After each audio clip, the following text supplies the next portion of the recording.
हमें कहना हुआ it is important to take this opportunity. ये जो अपॉर्चुनिटी है इसका हमें तुरंत फ़ायदा उठाना होगा अगर हम अपना नाम इससे बनाना चाहें तो बाबू अगर सही मौके पर कोई डिसीजन लिया जाता है तो उसी को हम कहते हैं strike while the iron is hot. मतलब ऐसा कुछ मैंने देखा है, मीडिया पे चल रहा है, हो सकता है मैं श्योर नहीं हूँ, ठीक है। तो आप समझ रहे हैं, अनाउंसमेंट तब किया टीम T20 जब खेल रही थी, उस समय हम लोग ये चीज़ क्या थे, हम इस चीज़ पर श्योर थे कि हम जीतेंगे और हम लोगों ने जीत कर दिखाया भी। तो उस पॉइंट के अकॉर्डिंग ये जो थियरी है ये अपनी जगह काम नहीं आती। क्या कहोगे, 2002 से इंसान आज तक काम कर रहा है लेकिन आज तक ये नहीं पता वो क्या चाहता है अपने जीवन में। तो भैया फिर प्रेजेंट परफेक्ट कॉन्टिन्यूस के साथ आंसर बना देंगे, काहे परेशान होंगे भैया हम। अब हमारे सामने लिखे हुए शब्द में अगर हम बात कर रहे हैं तो ये लिखा जो शब्द हमारे सामने इनसाइड नरेट, इसकी अगर हम बात करते हैं तो इसका मतलब होता है किसी चीज को जलाने की बात कही है। देखो बच्चे, द प्रोफेशनल, सर प्रोफेशनल में डबल एस का प्रयोग किया जाता है, डबल एस का प्रयोग किया जाता है, यानी कि ये दो तो डिस्कशन से बाहर। नमस्कार मेरे प्यारे दोस्तों, आप सभी बच्चों में से बहुत सारे ऐसे हमारे प्यारे प्यारे दोस्त हैं जिन्होंने सीपीओ 2024 का प्रीलिम्स का एग्जाम दिया है और प्रीलिम्स के एग्जामिनेशन को देकर वो कई जगह पर कंफ्यूजन में है कि कुछ सवालों को लेकर उन्हें थोड़ा सा डाउट है। मेरे प्यारे दोस्तों, आप सभी लोग जानते हैं कि आपका ये प्यारा सा इंग्लिश विद गोपाल वर्मा आप सभी के साथ हमेशा से ऑथेंटिक स्टडी मटेरियल के लिए आपका चहेता है। तो मेरे प्यारे दोस्तों, आप सभी के लिए हम लेकर आए हैं एक प्यारा सा ये वीडियो जो आप लोगों को 1.5 घंटे से ज्यादा पढ़ने पर मजबूर कर देगा। और सीपीओ के इस प्रीलिम्स में जिसमें करीब 225 के आसपास क्वेश्चंस आप लोगों के पास टोटल आते हैं, उनमें से हमने रात भर मेहनत करके 120 बेहतरीन क्वेश्चंस आपके लिए छांटे हैं। और इस क्लास को देखना आप सभी के लिए अमृत हो सकता है, क्योंकि ये एसएससी सीपीओ ही नहीं, ये एसएससी के सीजीएल, एसएससी के एमटीएस, एसएससी के सीएचएसएल और सीपीओ मेंस के लिए भी आपको बहुत ज्यादा गाइड करेगा। तो मेरे दोस्तों, वीडियो को स्किप करे बगैर शुरू से आखिर तक देखना। और इस वीडियो को देखने वाले बच्चों को 2 तरह की सलाह दूंगा। जिस बच्चे के बेसिक्स अच्छे से क्लियर है वो वीडियो की स्पीड 1.5 या 1.25 करके देखें, और जो बच्चा पहली बार इंग्लिश से प्यार करना चाहता है वो बिल्कुल धीरे धीरे हर एक चीज को समझते हुए चले। तो मस्ती के साथ एंजॉय कीजिएगा इस वीडियो को और लाइक और शेयर जरूर कीजिएगा अपने प्यारे दोस्तों के साथ। मेरे प्यारे दोस्तों, जैसा कि आप लोग जानते हैं कि सीपीओ के प्रीलिम्स की एग्जामिनेशन अभी हमारे सामने हुई है और जिसमें करीब करीब 200 प्लस क्वेश्चंस हमें देखने को मिले हैं। टोटल 9 शिफ्ट में ये पेपर हुआ है। और मेरे बच्चों, टोटल 9 शिफ्ट में अगर हम एक पेपर की भी बात करें तो 25 क्वेश्चंस करीब करीब हमारे सामने आ जाते हैं, ठीक है जी। तो 25 की गुना 9 से करेंगे तो संख्या आप लोग समझ ही रहे हैं। तो मेरे बच्चों, हम लोगों ने इन सारे के सारे सेट को बड़े ध्यान से समझने का काम किया। ये पूरा का पूरा जो सेट है वो आप लोगों को मेरे टेलीग्राम चैनल पर भी मिल जाता है। हम लोगों ने इनमें से बेहतरीन 120 क्वेश्चंस आप लोगों के लिए निकाले हैं, क्योंकि मेरा ये मानना है कि कोई भी एग्जामिनेशन अगर आपके सामने होता है तो आप लोगों को उसके क्वेश्चंस का लेवल जरूर देख लेना चाहिए। और आप ये जानते हैं कि टीसीएस ही अब आने वाले सभी एग्जाम्स को कंडक्ट कर रहा है एसएससी के। तो दोस्तों, आप लोगों के लिए ये फर्ज बन जाता है कि भाई अच्छे से जो जो पेपर हमारे सामने होते हैं उनको हम एक बार देख तो लें। आखिर वो पेपर क्या किस लेवल से हम लोगों को कंफ्यूज करना चाहते हैं, ये चीज़ हमें समझनी तो आनी चाहिए। तो दोस्तों, आप लोगों के लिए बेहतरीन कलेक्शन 120 क्वेश्चंस मैंने निकाले हैं और मैं उम्मीद करता हूं इस वीडियो को आप शुरू से आखिर तक जरूर देखेंगे। और जिन बच्चों का सीपीओ प्रीलिम्स क्वालिफाई होने की क्षमता वो रखते हैं एक अच्छे स्कोर के साथ, तो उन बच्चों को मेंस के लिए भी इन सारी की सारी वीडियोस को देखना चाहिए। इसके अलावा आप लोगों को 2 और सीरीज देखनी है। एक वोकैब सिलेक्शन सीरीज जो जिसमें सारी तरह से वोकैबलरीज को समझना सिखाया गया है, कैसे पढ़ना वो भी सिखाया गया है। और दूसरी चीज और आप लोगों को ध्यान रखनी है, द सिलेक्शन सीरीज जो 2024 के सभी एग्जाम्स को लेकर हम लोगों ने बहुत मेहनत से आपके लिए तैयार की है। तो मेरे दोस्तों, चलिए शुरू करते हैं आज इस बात को। और मेरे बच्चों, अपने जैसे और बच्चों को भी इस वीडियो को जरूर साझा कीजिएगा, क्योंकि ये वो क्वेश्चंस हैं जो सभी को जरूर देखने चाहिए। तैयारी करना एक अलग चीज होती है, लेकिन तैयारी के साथ साथ इस चीज पर फोकस करना कि एग्जामिनेशन क्या पूछ रहा है, किस तरह से पूछ रहा है और कैसे कंफ्यूज करता है, ये चीज हमें जरूर सीखनी चाहिए। तो मेरे प्यारे दोस्तों, पहला सवाल आपके सामने है, आपको वन वर्ड सब्स्टिट्यूट का सवाल रखा है। अटेम्प्ट करना है किसी को इम्प्रेस करने की कोशिश, यानी कि प्रभावशाली तरीके से या अपनी अच्छाइयां दिखाकर किसी को प्रभावित करने की कोशिश करना, किसकी बजाय, जो आपके पास हकीकत में है उसकी बजाय। तो देखो मेरे बच्चों, एक बहुत ही अच्छी वर्ब है जिसे हम कहते हैं प्रिटेंड। प्रिटेंड का मतलब होता है टू शो ऑफ, जब आप किसी के सामने दिखावा करते हैं। ठीक है, ये तो वर्ब हुई। आप सभी बच्चों को ये चीज अच्छे से पता है, ओयूएस लगने की वजह से एडजेक्टिव फॉर्म हो गया है ना। ये चीज हम लोगों ने आपको द वोकैब सिलेक्शन बैच में अच्छे से सिखाई है। तो प्रिटेंड से बना प्रिटेंशियस, है ना। ग्लोरियस शान से भरा, एरी दिखावे से भरा, है कि नहीं भाई। एरी का मतलब होता है कोई भी एक ऐसा इंसान जो सीरियस नहीं है। ठीक है, आप इसको ये कह लीजिएगा नॉट सीरियस, लेकिन दिखावा ऐसा करते हैं कि भाई वो बहुत सीरियस हैं। इंपीरियस की अगर हम बात करते हैं तो इंपीरियस का मतलब होता है एरोगेंट, डोमिनियरिंग, यानी कि जो घमंड से भरा हुआ हो, या फिर जो क्या कर रहा है, किसी के ऊपर अपनी जिद चलाने की कोशिश कर रहा हो। अगला वन वर्ड सब्स्टिट्यूशन आपके सामने है, एक ऐसी औरत having more than one husband at the same time. ठीक है जी, देखो यहाँ मोर देन वन हमें समझा रहा है कि ये बात मैनी की कर रहा है। रूट लेवल पर अगर हम जाएं तो ये पोली के अनुसार बनेगा। एंडो का मतलब होता है विद इन। ठीक है जी, एंडो का मतलब होता है विद इन। गैमी का मतलब होता है मैरिज। ठीक है जी, ये हो गया हमारे सामने। फाइन। पोली का मतलब मैनी हो गया, मैथी का मतलब हो गया नॉलेज। ठीक है ना, यानी कि जिसके इंसान के पास बहुत सारे नॉलेज हो, या नॉलेज के सोर्सेस हो, या बहुत ज्यादा नॉलेजफुल वो इंसान हो, या फिर बहुत ज्यादा नॉलेजफुल वो इंसान हो जाए। करेक्ट है, फाइन। ठीक है, बहुत सारे नॉलेज इन मैनी फील्ड्स। आसान कर लो बेटा, इस बात को और आसान कर लो, नॉलेज इन मैनी फील्ड्स। ठीक है, पोली एंड्री, यही आपका आंसर हो गया। एंड्री मर्द हो गया, पोली का मतलब बहुत सारे। मोनो का मतलब एक हो गया, एक से शादी करना, इसको मोनोगैमी। चलिए अगले सवाल की तरफ बढ़ते हैं। यहां हमें बताना है एक करेक्ट ईडियम जो इस लिखे हुए अंडरलाइंड हिस्से को अच्छे से एक्सप्लेन कर सके। Sohan was very much perplexed. Perplexed का मतलब होता है पजल्ड। ठीक है ना, पजल्ड का मतलब अगर हम कहें तो एनॉयड भी यहाँ पर हम कह सकते हैं। हम यहाँ पर इसी को एक और सिनोनिम से कह सकते हैं वेक्स्ड। ठीक है ना। Sohan was very much perplexed to find that his younger brother Mohan had taken poison. तो इस बात से वो कैसा हो गया है, आप कहोगे इस बात को देखकर उस भाई का बिल्कुल दिमाग ही काम करना बंद कर गया है। तो जहाँ विट का मतलब होता है इंटेलिजेंस, अगर कोई आपको ये कहे कि विट का मीनिंग कह दो सर क्या होता है, तो आप बता देंगे इंटेलिजेंस, यानी कि जहां किसी इंसान की बुद्धि क्षमता खत्म हो जाती है। At his wits end. ठीक है जी, एट एनी रेट, आप सभी जब लोग जानते हैं एट एनी रेट का मतलब होता है, मतलब जिस चीज को आप अवॉइड कर सकते हैं, है ना, जिस चीज को आप अवॉइड कर सकते हैं। This means regardless. ठीक है ना जी, बात समझ रहे हैं। इसका मतलब होता है जैसे कभी कोई चीज आपको खरीदनी है तो you will by it any rate, यानी कि रिगार्डलेस, कोई भी कीमत रखी जाए। एट लोगर हेड्स, इसका मतलब दुश्मनी की बात हो गई भाई, है ना, जब एक दूसरे से विरोध जताएं। हिज एट हिज डिस्पोजल, उसकी इच्छा से या उसकी आज्ञा से। करेक्ट है, बात समझिए। तो चलिए बेटा अगले क्वेश्चन पर आते हैं। सीपीओ के प्रीलिम्स में ज्यादातर वोकैबुलरीज दी जाती हैं, ये हम आपके साथ मिलकर सीपीओ के प्रैक्टिस सेट जब लगा रहे थे तब भी आपके सामने ये बात हमने कही थी। चलिए दोस्तों, आप सभी के सामने लिखे हुए सब्स्टिट्यूशन आपको देना है कि इसके लिए क्या सेंटेंस इंप्रूवमेंट आप दे सकते हैं। Read the question carefully, question को बिल्कुल ध्यान से पढ़ने की कोशिश करें और try to mark your answer. ठीक है, अब मेरे बच्चों दोनों क्वेश्चंस को हम आपके साथ मिलकर हल करेंगे। मैं आप लोगों को स्क्रीन से हटकर समय दूंगा ताकि आप स्क्रीन को फ्रीज करके उसके आंसर को मार्क करने की कोशिश कर सकते हैं। ठीक है बेटा, क्वेश्चन है द रेफरी। मेरे बच्चों जब आप इस वीडियो को देख रहे हो तो इसकी स्पेलिंग जरूर लिख लीजिएगा। रेफरी इसे कहा जाता है। ठीक है, कुछ खेल में रेफरी को अंपायर कहा जाता है, ये अंपायर कहलाता है जो आप लोगों को क्रिकेट में देखने को मिलता है।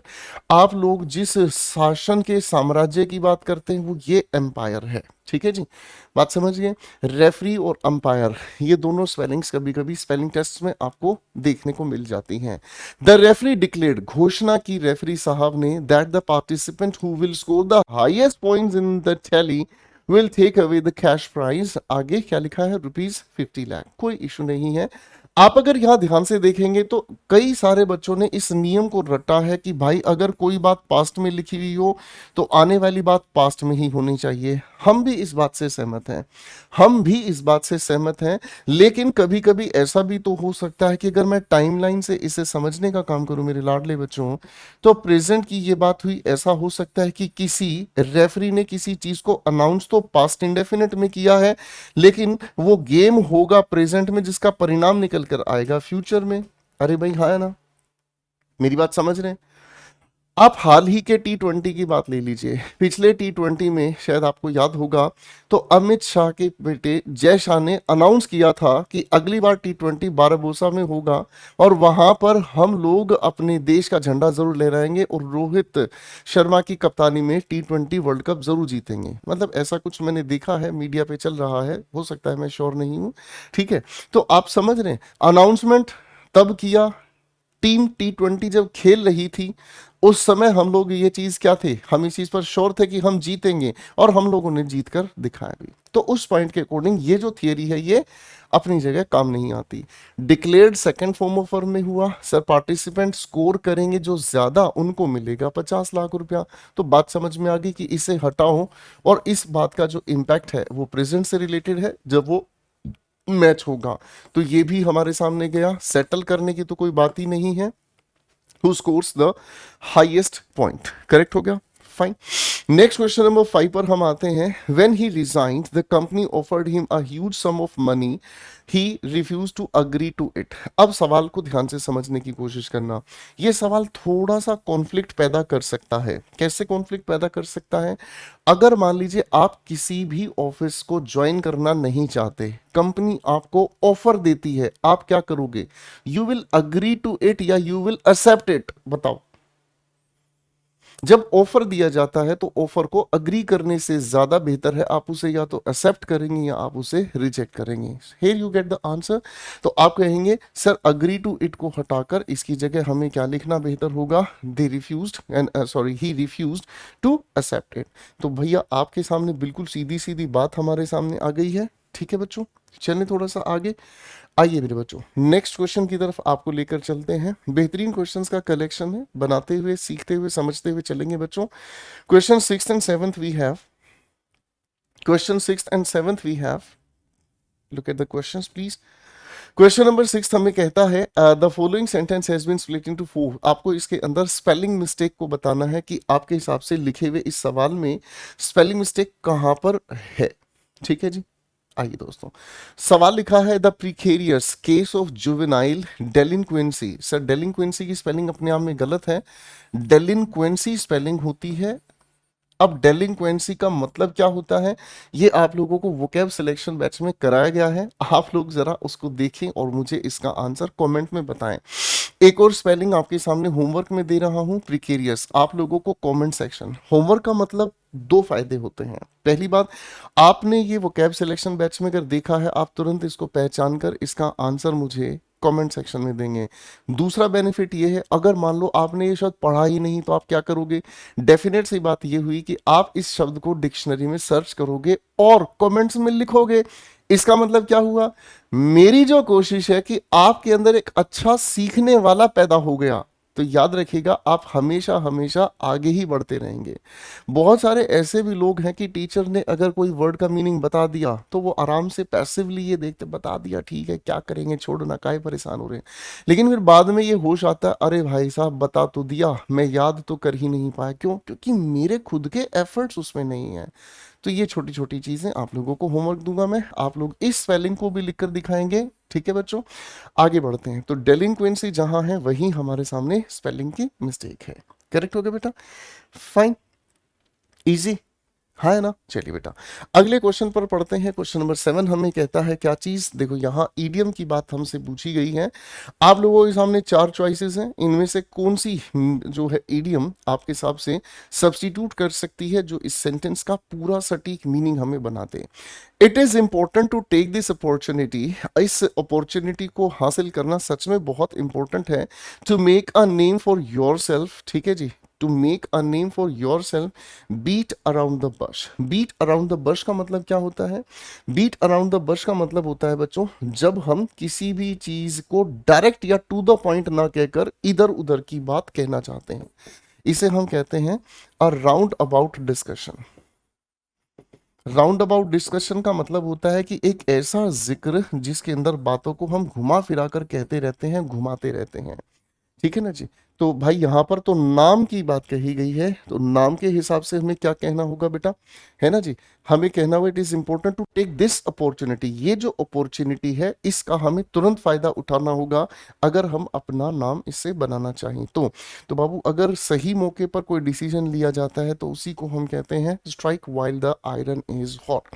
फाइट टूथ एंड क्लॉ, भाई साहब जानी दुश्मन हो जाने की बात हो गई। बात समझ रहे हैं? ठीक है ना, यानी कि बिल्कुल जी जान लड़ाकर किसी चीज के लिए, भले ही यहाँ पर मतलब जी जान लड़ाकर किसी चीज के साथ लड़ने की बात कही जा रही है। ठीक है ना जी। बेयर द फूट हटा दो भैया। अगर आप चाहें तो इनके मीनिंग मुझे कमेंट सेक्शन में जरूर दे देंगे। ठीक है बेटा, चलते हैं थोड़ी सी अगले सफर की ओर। Question 8 and 9 we have invited them. Sir आपको यहाँ पर इस सिचुएशन के अकॉर्डिंग ईडियम सजेस्ट करनी है। ईडियम इसके अकॉर्डिंग क्या है? I invited them to my anniversary. मेरे बच्चों एनिवर्सरी की स्पेलिंग लिख दीजिएगा, आपसे पूछा जाता है किन्हीं भी शब्दों के अंदर अगर एनु एनी देखने को मिल जाए तो उसका शाब्दिक अर्थ ईयर निकल कर आता है। ठीक है ना जी। तो एनी के साथ हमने क्या कहा? ईयर। और VERS की अगर हम बात करते हैं तो इसका मतलब होता है ट्रुथ। ठीक है, तो इसका मतलब जो हर वर्ष का सच हमें स्वीकारना पड़ता है, that becomes anniversary. That becomes anniversary. ठीक है भाई। अब I invited them to my anniversary dinner but they had other plans. उनके अपने कुछ और प्लान्स थे। सो दे डिसाइडेड, इसीलिए उन्होंने डिसाइड किया क्या? To politely decline the implication that they may come at a later date. इसलिए उन्होंने इस इम्प्लीकेशन को क्या किया? डिक्लाइन कर दिया, मना कर दिया। देखो वही सवाल होगा, सामने वालों ने ऑफर या प्रोपोजल रखा है, सामने वालों ने उसको क्या कर दिया? डिक्लाइन कर दिया। Decline means not to accept. Correct है। तो भैया ये हो गई बात। अब यहां पर उन्होंने बड़ी इज्जत से, प्यार से, नरम दिली से उसको अगली डेट के लिए मना कर दिया। To spoil a moment. Sir किसी मौके पर, किसी मौके को मतलब बर्बाद करने की बात कह दी। To take a rain check. To take a rain check यहां पर ज्यादा है सटीक आंसर। इसका मतलब हमें समझ में आता है कि किसी चीज को देर के लिए टाल देना, ये करेक्ट है। कॉल इट अ डे का मतलब क्या होता है? कॉल इट अ डे का मतलब होता है जिस दिन आप कोई काम करना बंद कर देते हैं। Took it with a grain of salt, किसी पर शक करना। आगे बढ़ते हैं। क्वेश्चन क्या कहता है? द आर्ट हिस्टोरियन आर्ग्यूड, जो कला के साहित्य की, जो कला के इतिहास की जानकारी रखते हैं, उन्होंने इस बात पर बहस की that the painting's value has been greatly underestimated. जो पेंटिंग की जो कीमत है वो बहुत ज्यादा अंडर एस्टिमेटेड है। And that its unique style and technique deserved recognition from the art community and public alike. Alike का मतलब होता है सिमिलर। सिमिलर यहां पर हमें इसे सिमिलरली कहना होगा। अब मेरे बच्चों देखो यहां वो नियम काम आएगा। आर्ट हिस्टोरियन ने इस बात की बहस की, सेकंड फॉर्म ऑफ वर्ब से बहस की है। क्या बहस की है? कि ये जो टेक्निक है ये डिजर्व करती थी, ये भी सेकंड फॉर्म ऑफ वर्ब में कही गई है। तो बाबू यहां पर हमारे हिसाब से अब हमें क्या कहना होगा? The art historian argued that the painting's value has been greatly. Sir जब उन्होंने आर्ग्यू किया, जब उन्होंने प्रेजेंट से पास्ट में जाकर आर्ग्यू किया, प्रेजेंट से पास्ट में जाके, मैं आप लोगों को ये टेंस के टाइमलाइन के बेसिस पर जो कॉन्सेप्ट समझा रहा हूं, आप लोगों की टेंस मैराथन मेरे यूट्यूब चैनल पर पड़ी है। आप सिर्फ इतना कीजिएगा, क्लास खत्म होने के बाद tense marathon by Gopal Verma sir YouTube पर सर्च करना, आपको पूरे टेंस की एक लंबी चौड़ी 12 घंटे की वीडियो मिलेगी, आराम से देखना, उसमें ये कॉन्सेप्ट्स सिखाए गए हैं। अब एक बात सोचो, आर्ट हिस्टोरियन ने आर्ग्यू किया है यहां पर, ठीक है ना जी, लेकिन आर्ग्यू किस बात की गई है? किसी पीस ऑफ आर्ट की वैल्यू अंडर एस्टिमेट की गई है, यानी कि उसकी कीमत पहले लगा दी गई है। तो पहली बात ये करेंगे हम, ठीक है जी, यानी कि हमें यहां चाहिए क्या चीज? Past perfect.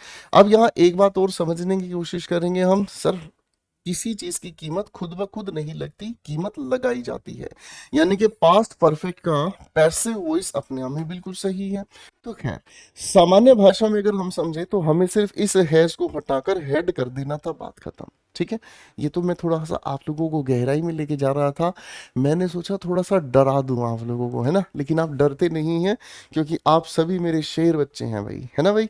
चलिए क्वेश्चन नंबर 10 को देखते हैं, क्या कहना चाहता है क्वेश्चन नंबर 10। चलिए, ईडियम आपको फिल करनी है जो इसके मीनिंग को जस्टिफाई कर सके। ठीक है, चलिए क्वेश्चन देखते हैं क्या कहता है।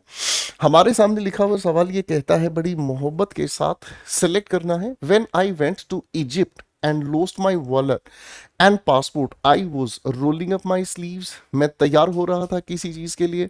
Putting my nose to the grindstone, तो क्या ये कह देना सही है जी। Putting my nose to the grindstone इसका मतलब क्या हो गया, मैं बहुत मेहनत से काम कर रहा था।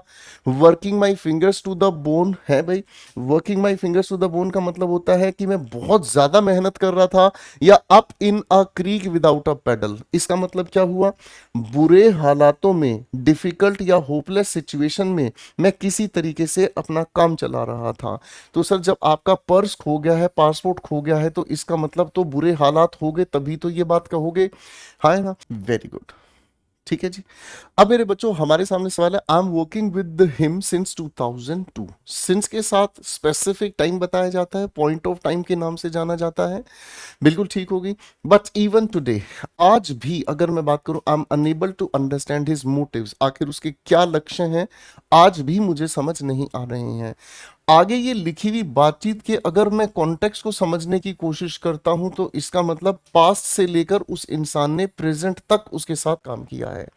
तो इसका मतलब हमें समझ में आ रहा है कि सर इसको हटाकर हम सिर्फ इतना कह सकते हैं, क्या कहोगे, 2002 से इंसान आज तक काम कर रहा है, लेकिन आज तक ये नहीं पता वो क्या चाहता है अपने जीवन में। तो भैया फिर प्रेजेंट परफेक्ट कॉन्टिन्यूस के साथ आंसर बना देंगे, काहे परेशान होंगे भैया हम। क्वेश्चन 12 से मोहब्बत करते हैं। The period of time in a person's life, किसी इंसान की जिंदगी का एक ऐसा हिस्सा, when they are developing into an adult, जब वो अडल्ट बन रहे हैं। तो चाइल्डहुड से अगली जो स्टेज आती है दैट इज कॉल्ड अडोलिसेंस। ठीक है, इसको भैया प्लीज लिख लीजिएगा, स्पेलिंग में गलती हो जाती, मैं आपको फिर भी याद करवा देता हूं बड़े अच्छे से। पहले तो भाई अडोली, अडोली का मतलब आडोले बनाते हैं। छोटा बच्चा जब वयस्क बनना चाहता है तो उसके मन में होता है कि चलो भाई जिम चलते हैं, थोड़े डोले शोले बनाते हैं, आडोले बना देते तेरे भरावानू, है भाई। तो अडोली के बाद आगे सीन तो आप लिख ही देंगे, लेकिन सीन से पहले एक सी और घुसेड़ देंगे, है ना, अडोलिसेंस, याद हो जाएगा बच्चों, ठीक है ना।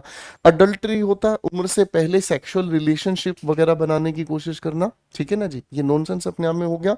टीनेज आप जानते ही हैं, ठीक है। चाइल्डहुड सर बाल्यकाल जिसे हम कहते हैं। Adultery is a bad practice, spelling को ध्यान रखिएगा, ठीक है ना, adultery is a bad practice, ठीक है। चले भैया आगे, फाइन। अडल्ट्री को ही अधिकतर लोग एक्स्ट्रा मैरिटल अफेयर के नाम से भी जानते हैं, ठीक है बेटा। चलिए क्वेश्चन 13 हमारे सामने है, देखो दोस्तों, आपको इसमें कोई भी अगर एरर नहीं मिलता है तो नो एरर मार्क करें। अगला क्वेश्चन हमारे सामने, नाइस अटेम्प्ट, ठीक है। अब मेरे बच्चों क्वेश्चन नंबर 13 हमें कहता है, बाय द टाइम, जिस समय, आई रीचिंग। आप लोग एक बात बहुत अच्छे से जानते हैं कि अगर मैं इस आईएनजी फॉर्म ऑफ वर्ब की बात करता हूं तो या तो ये लिखा हुआ अपने आप में एक नाउन की तरह काम कर सकता है, या फिर अगर हम कहें तो सर किसी भी हमारे सामने बी की फॉर्म के साथ आईएनजी हमें देखने को मिलता है तो ये हमें कॉन्टिन्यूस टेंस की जानकारी देता है। कहीं कहीं इसी आईएनजी को हम लोग किसी भी वर्ब, किसी भी नाउन के साथ एडजेक्टिव की तरह भी यूज कर सकते हैं। तो ये तीन अपने अलग अलग फॉर्मेट्स हैं, ठीक है। तो by the time I reaching, आप कहोगे सर ये तो अपने आप में कोई टेंस ही नहीं बना। The metro station, the train had departed, you see the train had departed, यानी कि ये अपने आप में बात पास्ट की हो गई। तो बस तो फिर इससे ज्यादा परेशान तो हमें कोई कर नहीं सकता था। By the time I reach, जिस समय मैं मेट्रो स्टेशन पहुंचा ट्रेन मुझसे पहले ही जा चुकी थी। डिस्पाइट का मतलब अधिकतर बच्चे याद रखते हैं, आपको भी याद करा देता हूं। डिस्पाइट जो हमारे सामने एक प्रेपोजिशन है, इसके साथ ऑफ नहीं आता। सभी बच्चों ने इस बात को बेहतरीन तरीके से पढ़ा है ना भाई, क्योंकि इसके अर्थ में ही इन स्पाइट ऑफ जुड़ा हुआ हमें मिलता है। तो मेरे दोस्तों यहां लिखा despite multiple obstacles she continued with her Endeavour, उसने फिर भी मेहनत करती रही, ठीक है ना, कई सारी मुसीबतों के बावजूद वह लगातार मेहनत करती रही, demonstrating that she has nerves of steel. Nerves of steel का मतलब क्या होता है? एक ऐसा इंसान जो शांत रहता है और बिल्कुल किसी भी बुरे हालातों की वजह से हिलता नहीं है, ठीक है, आप इसे काम, कॉम्पोज्ड, ठीक है, कह सकते हैं। हालांकि कितने ही बुरे हालात क्यों ना हो, लेकिन फिर भी कोई इंसान शांत रहता है। Extraordinary beauty and absence of fear and anxiety, relentless determination, the capacity to maintain composure when stressed. तो बेहतर आंसर कौन सा होगा? सबसे बेहतरीन आंसर इसमें कौन सा होगा? तो आप यही कहेंगे सर यहाँ पर उस इंसान के अंदर। इस क्वेश्चन में अगर हम ध्यान से समझने का काम करते हैं तो बच्चों यहाँ पर ऑब्स्टेकल्स हैं और कॉन्टिन्यूड हर एंडेवर, उसने लगातार प्रयास किया और डिमोन्स्ट्रेट किया है। क्या डिमोन्स्ट्रेट किया है? कि उसकी इंसान की नर्व्स ऑफ स्टील का अगर हम मीनिंग के अकॉर्डिंग देखने का काम करते हैं तो इसका मतलब हमें समझ में तो ठीक है भाई। अब चलते हैं थोड़ा सा अगले क्वेश्चन पर। आइए मेरे बच्चों, क्वेश्चन नंबर 15 को ध्यान से देखते हैं। 15 क्वेश्चन हमें क्या कहता है? क्वेश्चन है it's Christmas and everything looks so beautiful. Christmas का ये पल है, दिन है, और हर चीज बहुत सुंदर लग रही है। इट मेक्स मी बिलीव, और इस बात पर मुझे विश्वास होता है, that life is wonderful and pleasant. जिंदगी बहुत ज्यादा सुंदर है। जब आप कहते हैं अप इन एयर का मतलब अपने आप में निकल कर आता है अनसर्टेन। आगे लिखा है आई एम फेसिंग म्यूजिक, यानी कि ये कुल मिलाकर इंसल्ट को झेलने की बात कहता है। सर चेंजिंग माई ट्यून का मतलब होता है हालातों के अनुसार मैं अपने आप को परिवर्तन दे रहा हूँ, ठीक है ना, यानी कि मैं किसी सिचुएशन में अपने आप को फेवरेबल बनाने की कोशिश कर रहा हूँ, अपनी बोलने के व्यवहार को बदल रहा हूँ। लेकिन बाबू इस क्वेश्चन के अनुसार answer life is a bowl of cherries ही सही जवाब होगा। क्वेश्चन 16 को देखते हैं बच्चों, क्या कहता है? The manager decided at last to bring the stenographer to book for her illegal money transactions. सवाल के अर्थ को ध्यान से समझना। इलीगल मनी ट्रांजैक्शन यानी कि गैर कानूनी पैसे के लेन देन की वजह से कोई मैनेजर ने डिसाइड किया है कि स्टेनोग्राफर को बुक वापस दिखाना, यानी कि उसको डांट फटकार करके नियम दिखाना, क्योंकि वो बार बार ऐसा काम कर चुकी है। तो मेरे नटखट बच्चों, इस लिखे हुए सवाल में हम आंसर की बात करते हैं तो क्या आंसर होगा? Bring her for a detailed investigation. नहीं, इन्वेस्टिगेशन की कोई यहां पर बात नहीं है सर। यहाँ take her into great confidence नहीं sir. Place her in a safe supportive position नहीं। Make her accountable. अकाउंटेबल का मतलब अगर आपसे कल को कोई पूछे तो आप कहना हमारे प्यारे से गोपाल सर ने बताया है रेस्पॉन्सिबल, ठीक है ना। तो यही इसका करेक्ट आंसर बनता है।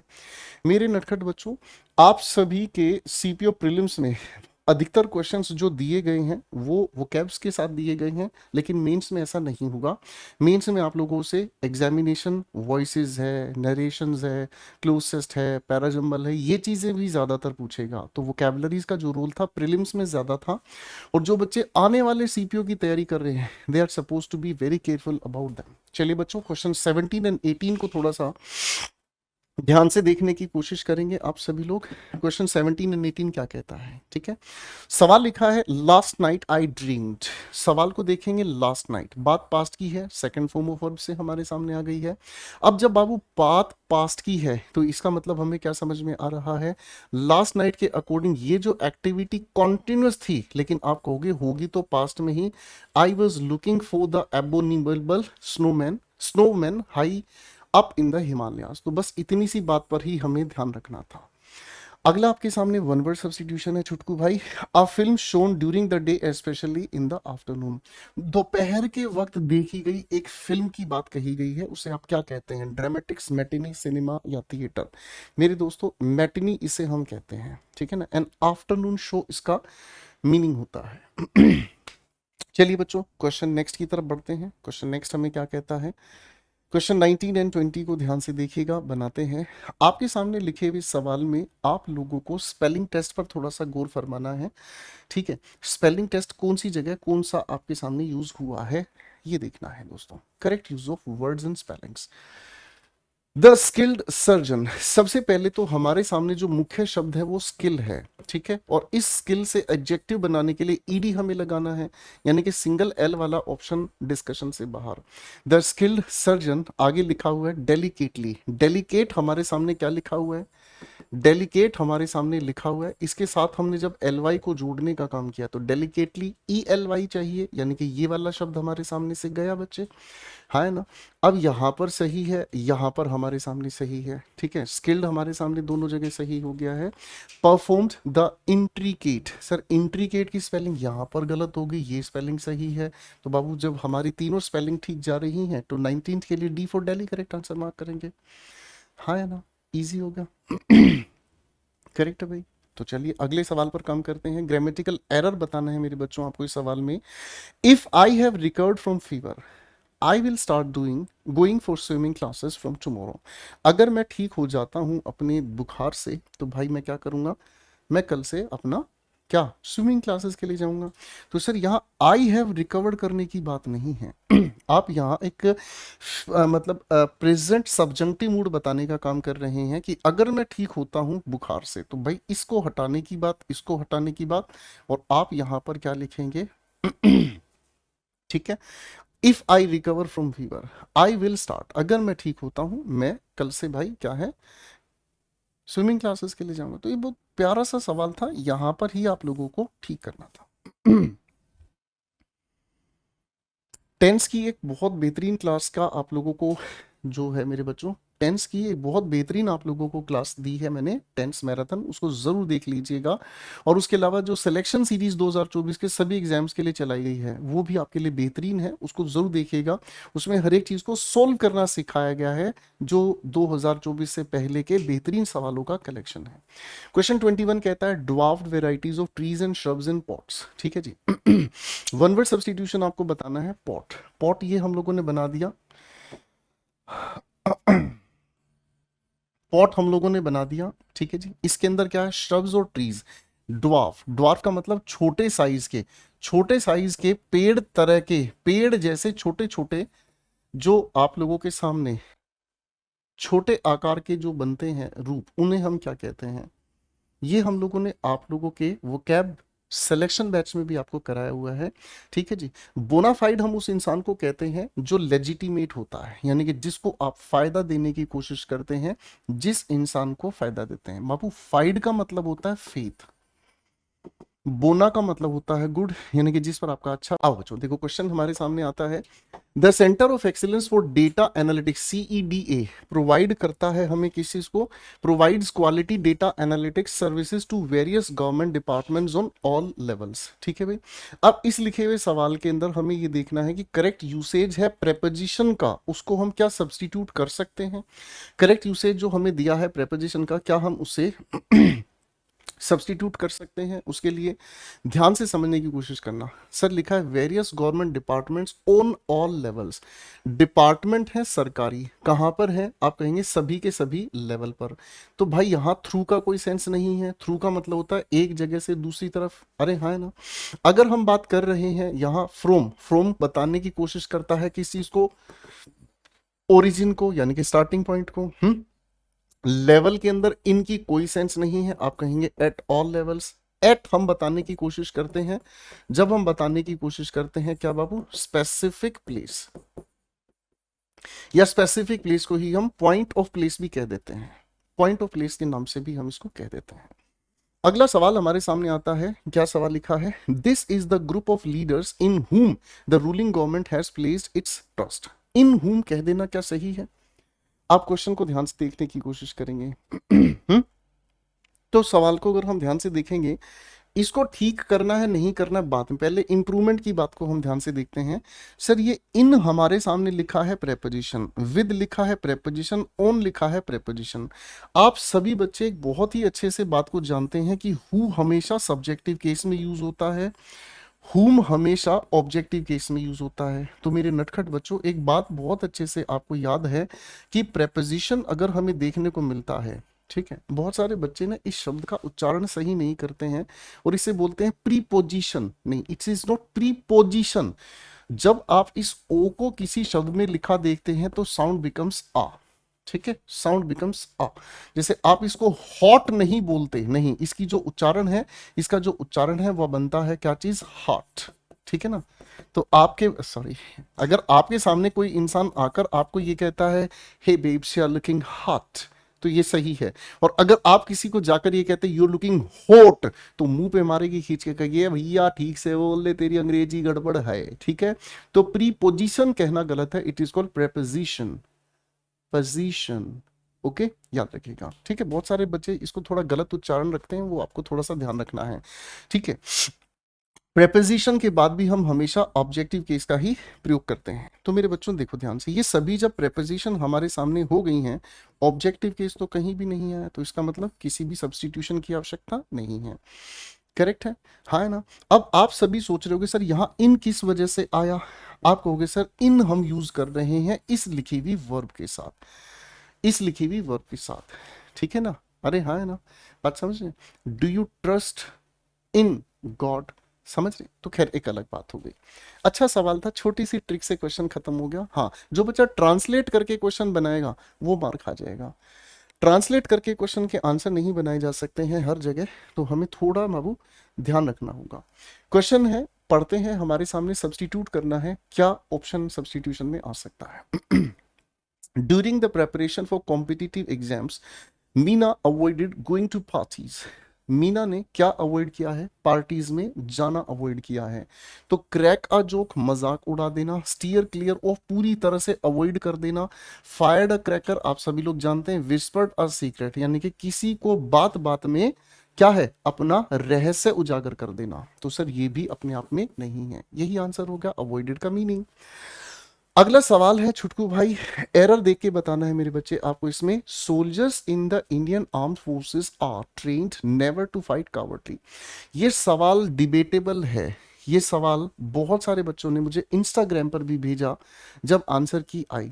तो दोस्तों अगर आप मुझे इंस्टाग्राम पर फॉलो नहीं करते हैं तो इंस्टाग्राम पर आप जाकर सर्च करेंगे गोपाल वर्मा सर, आपको मैं वहां मिल जाऊंगा। और मैं अपना इंस्टाग्राम खुद ही चलाता हूं। किसी भी तरह के किसी सवाल में आप फंसते हैं या आपको किसी पेपर में कोई चीज़ चैलेंज करनी है तो आप मुझे वहाँ फॉलो कर सकते हैं, मैं आपके लिए हमेशा अवेलेबल हूँ। तो इस सवाल को देखते हैं ना हम, इस सवाल को लेकर एक प्यारी सी उलझन है। पहली उलझन तो ये, इस सवाल के अंदर यहाँ पर इस फाइट को अगर हम देखते हैं तो ये अपने आप में एक एक्शन वर्ब है। और मेरे बच्चों एक्शन वर्ब के लिए हमें इसे, तो चलिए मेरे बच्चों, पहला तो इस सवाल में हमने परेशानी देखी है, ठीक है जी। पहली परेशानी तो हमने इस सवाल में देखी। आइए बच्चों देखो इस सवाल में एक दूसरी परेशानी क्या है। इस सवाल में दूसरी परेशानी है, एक तो लिखा ट्रेंड नेवर। जब ट्रेंड नेवर का मतलब क्या हुआ है, इसका मतलब सोल्जर्स हैं जो भारतीय आर्म्ड फोर्सेस में, उनको ट्रेन किया है। ट्रेन तो कर दिया लेकिन ट्रेन किसके लिए नहीं किया है, ट्रेन इस काम के लिए नहीं किया है। तो ये तो अपने आप में एक मीनिंग नॉनसेंस क्रिएट कर रहा है कि भारतीय सैनिकों को ट्रेन किया गया है, इस काम के लिए नहीं। अगर मैं इस बात को दूसरे तरीके से समझूं तो इस बात को दूसरे तरीके से समझ में ये आया है कि आप यहां पर लिखने का काम करेंगे नेवर ट्रेन। क्या कहेंगे, नेवर ट्रेन। अब इसकी हिंदी को ध्यान से समझना। सैनिकों को भारतीय जो हमारी सेना दल हैं, भारतीय हमारी जो सशस्त्र सेना है, इनमें हमारे जो सैनिकों को है कभी ट्रेनिंग नहीं दी गई। किस चीज के लिए कभी ट्रेनिंग नहीं दी गई, कि वो कायरता से लड़ने का काम करें। तो आप कहोगे सर यहां इस लिखी हुई एडवर्ब की अरेंजमेंट गलत है, इस एडवर्ब की अरेंजमेंट को ऐसे नहीं ऐसे लिखना चाहिए था। तो मेरे बच्चों इस सवाल के अंदर एक नहीं दो जगह गलतियां हैं और इस सवाल को आप चाहें तो चैलेंज कर सकते हैं। मॉडर्न इंग्लिश कावर्डली को सिर्फ एडजेक्टिव मानता है, जबकि कहीं कहीं कुछ किताबों में कावर्डली को एडवर्ब भी माना जाता है। लेकिन जब हम किसी भी एसएससी के पेपर की तैयारी करते हैं तो हम कावर्डली को सिर्फ एक एडजेक्टिव ही मानते हैं। तो यहाँ दो तरह के क्वेश्चंस की, मतलब दो तरह से चैलेंज आप इसको कर सकते हैं। कायदे से अगर हम कहना चाहें तो बाबू ये वाला तो एरर है ही, और साथ साथ ये वाला एरर भी है। आपकी आंसर की ने इसको मार्क किया है, इसको मार्क करने का रीजन मैंने आपको समझा दिया है। अगर आप कहते हैं ट्रेंड नेवर टू, तो इसका मतलब हमें समझ में आता है कि किसी इंसान को ट्रेन किया गया है स्पेसिफिकली कायर की तरह से ना लड़ने के लिए। तो ये तो नॉनसेंस हो गया, इसका तो मीनिंग ही अधूरा हो गया। अब अगर मैं आपके सामने ये कहता हूं कि सोल्जर्स को इंडियन एयर फोर्सेस में ट्रेन कभी नहीं किया कि भाई वो जाकर कायरता से लड़े, बात समझ रहे हैं। तो इसका मतलब हमें समझ में आता है ज्यादा बेहतर हमारे लिए इसको ठीक करना है। कावर्डली को 1% अगर अवॉइड भी किया जा सकता है तो हम कर सकते हैं, ठीक है जी। आइए बच्चों अगले प्रश्न की तरफ बढ़ते हैं। Question 26 we have, the committee work diligently to ensure fair and unbiased decision. Committee काम करती है, इस लिखे हुए सेंटेंस को आइडेंटिफाई करना है एरर वर्ब का इस लिखे हुए सेंटेंस में, और आपको करेक्ट सेंटेंस ढूंढना है प्रेजेंट टेंस के अकॉर्डिंग कौन सा है। तो मेरे बच्चों प्रेजेंट टेंस का मतलब हमें समझ में आता है, अगर हम प्रेजेंट टेंस की बात कर रहे हैं तो हमें एक बात समझ में आती है कि वर्ब की फर्स्ट फॉर्म हम लोगों को चाहिए, या वर्ब की फर्स्ट फॉर्म के साथ एस या ई एस चाहिए। बोलो हाँ, ये तो प्रेजेंट इंडेफिनिट परिवार का सदस्य हो गया। सर प्रेजेंट कॉन्टिन्यूस के अनुसार वर्ब की फर्स्ट फॉर्म हमारे सामने इज एम आर के साथ हम आईएनजी फॉर्म ऑफ यूज करेंगे। प्रेजेंट परफेक्ट के अनुसार प्रेजेंट की ही ये दो फॉर्म है, ये प्रेजेंट की सिंगुलर फॉर्म, ये प्रेजेंट की प्लूरल फॉर्म, और भाई परफेक्ट के लिए थर्ड फॉर्म हम लेकर चलेंगे। तो मेरे नटखट बच्चों पहले तो ये डिस्कशन से बाहर, ये कोई टेंस नहीं हुआ, ये कोई टेंस नहीं हुआ, बचता हमारे सामने एक ही करेक्ट आंसर है, that one is before you. Correct है भाई। आइए मेरे बच्चों अगले क्वेश्चन की तरफ बढ़ते हैं। ठीक है, अगले प्रश्न की तरफ बढ़ते हैं। देखो मेरे बच्चों, जो बच्चे इस वीडियो को देख रहे हैं, अपने समय को बचाने के लिए आप अपनी वीडियो की स्पीड को इंक्रीज कर लीजिएगा, यानी कि 1.5 पर आप इसे देख सकते हैं। मेरे समझाने के तरीका थोड़ा धीरे धीरे होता है, क्योंकि मैं उन बच्चों को भी टारगेट करता हूं जिन्हें इंग्लिश में कुछ नहीं आता, और जिन बच्चों को आता है अच्छा खासा पढ़ चुके हैं, वो इसकी स्पीड को 2 पे करके पढ़ सकते हैं। आपके सामने बाबू एंटोनिम आपको बताना है। ठीक है, यहाँ अंडरलाइन किया नहीं है कोई भी शब्द, देखो ये हमारे टाइपिस्ट भाई की कोई ना कोई गड़बड़ रही है। ठीक है, अब हमारे सामने लिखे हुए शब्द में अगर हम बात कर रहे हैं तो ये लिखा जो शब्द हमारे सामने इनसाइनरेट, इसकी अगर हम बात करते हैं तो इसका मतलब होता है किसी चीज को जलाने की बात कही है ना। The government is proposing to, ये क्या है, कैटल कैरकेसेस। ठीक है, at many sites some of which are populated areas. ठीक है, अब आपको इस लिखे हुए शब्द को बाबू एंटोनिम बताना है। इनसाइनरेट, इस शब्द को हम बोलते हैं इनसाइनरेट, है ना। शाब्दिक रूप से अगर मैंने आपको बता भी दिया था बोलते वक्त, जला देना, बर्न। कैटल लिखा है, पशु होगा। कैरकेस का मतलब होता है मेरे बच्चों डेड बॉडीज। ठीक है ना, तो डेड बॉडीज किन की, पशुओं की डेड बॉडीज को जलाने को क्या किया जा रहा है। ठीक है, इसको प्रपोज किया जा रहा है कि भाई इनको जलाया जाना चाहिए, नहीं वटेवर। ठीक है, ऑक्सीडाइज गलत हो गया, ब्लेज जलाना, एक्सटिंग्विश बुझा देना, कंबस्ट आप जानते हैं प्रज्वलन करना। The patronage bestowed in consideration of family relationships and not of merit, यानी कि फैमिली रिलेशनशिप की वजह से कोई काम किसी को मिलता है, गुण के आधार पर नहीं मिलता। पूरा बॉलीवुड इसके ऊपर, पूरा बॉलीवुड इसके ऊपर टिका है, और पूरे बॉलीवुड को इसके लिए आरोप झेलना पड़ता है। आप सभी लोग जानते हैं, निपोटिज्म इसे कहा जाता है। नियोलॉजिज्म का मतलब होता है, नियो का मतलब हो गया भाई न्यू, लॉजी का मतलब हो गया आप लोग जानते ही हैं स्टडी। तो नियोलॉजिज्म का अर्थ मुझे कमेंट बॉक्स में जरूर दीजिएगा। मैनरिज्म, जो मैनर की प्रैक्टिस है, यानी कि हर चीज में ढंग को ही जिसमें सपोर्ट किया जाता है। ईगोटिज्म, ईगोटिज्म होता है जो अपने सेल्फ के बारे में बात करता रहता है, अपने सेल्फ के बारे में ही सोचता रहता है। क्वेश्चन 29 वी हैव, आप लोगों के सामने क्वेश्चन 29 कहता है भाई इसमें वन वर्ड सब्स्टिट्यूट आप लोगों को बताना है। चलिए समय लीजिएगा मेरे बच्चों, 3 प्रश्न है आपकी स्क्रीन पर, समय लीजिएगा। शाबाश। नियोलॉजिज्म का मतलब होता है जब आप नए शब्दों को बनाने का काम करते हैं, नए शब्दों को बनाने का काम करते हैं, नियोलॉजिज्म कहलाता है। Referring something from the past of high quality, प्राचीन समय से जो बहुत अच्छी क्वालिटी की अगर हम बात कर रहे हैं उसके संबंधित। देखो एपोक, पहला शब्द है एपोक, इसको हम अगर कहते हैं तो ये ओल्ड एरा, प्राचीन युग की बात कर रहा है। ठीक है ना जी। आउटडेटेड का मतलब होता है जिसका हम पहले प्रयोग करते थे अब प्रयोग नहीं करते, आर्केक हो गया। कल्चर संस्कृति है, आप कहेंगे सर विंटेज। आप लोगों ने देखी है बच्चों विंटेज कार्स, है ना, आप लोगों ने देखी है विंटेज कार्स। अब विंटेज कार्स कौन सी हैं भाई, उन गाड़ियों के बारे में जो पास्ट से हैं और अच्छी क्वालिटी उनकी आज भी मेंटेन है, उन्हें हम विंटेज कार्स के नाम से जानते हैं। Our team's captain always keeps a level head even in the most challenging situations। ठीक है, आपके सामने इसके लिए ईडियम बतानी है बच्चों, कौन सी ईडियम सही होगी। तो सही ईडियम होता है क्या, वो इंसान जो शांत रहता है और संतुलन कभी खोता नहीं है। ठीक है ना जी। वो अपना लेवल हेड मेंटेन रखता है, शांत रहता है और मोस्ट चैलेंजिंग सिचुएशंस में भी अपने काबू को खोता नहीं है।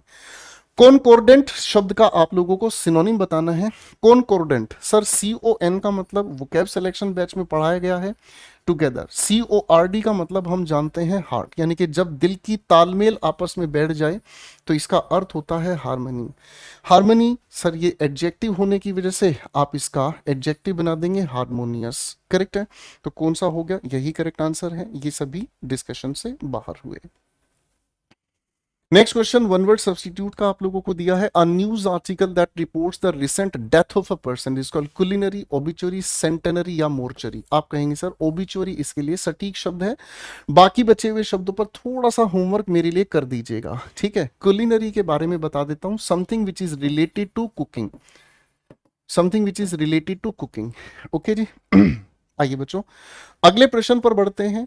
ईडियम आपको बताना है, गेट इची फीट। गेट इची फीट का मतलब होता है जब आपके दिल में एक स्ट्रोंग इच्छा हो ट्रेवल करने के लिए।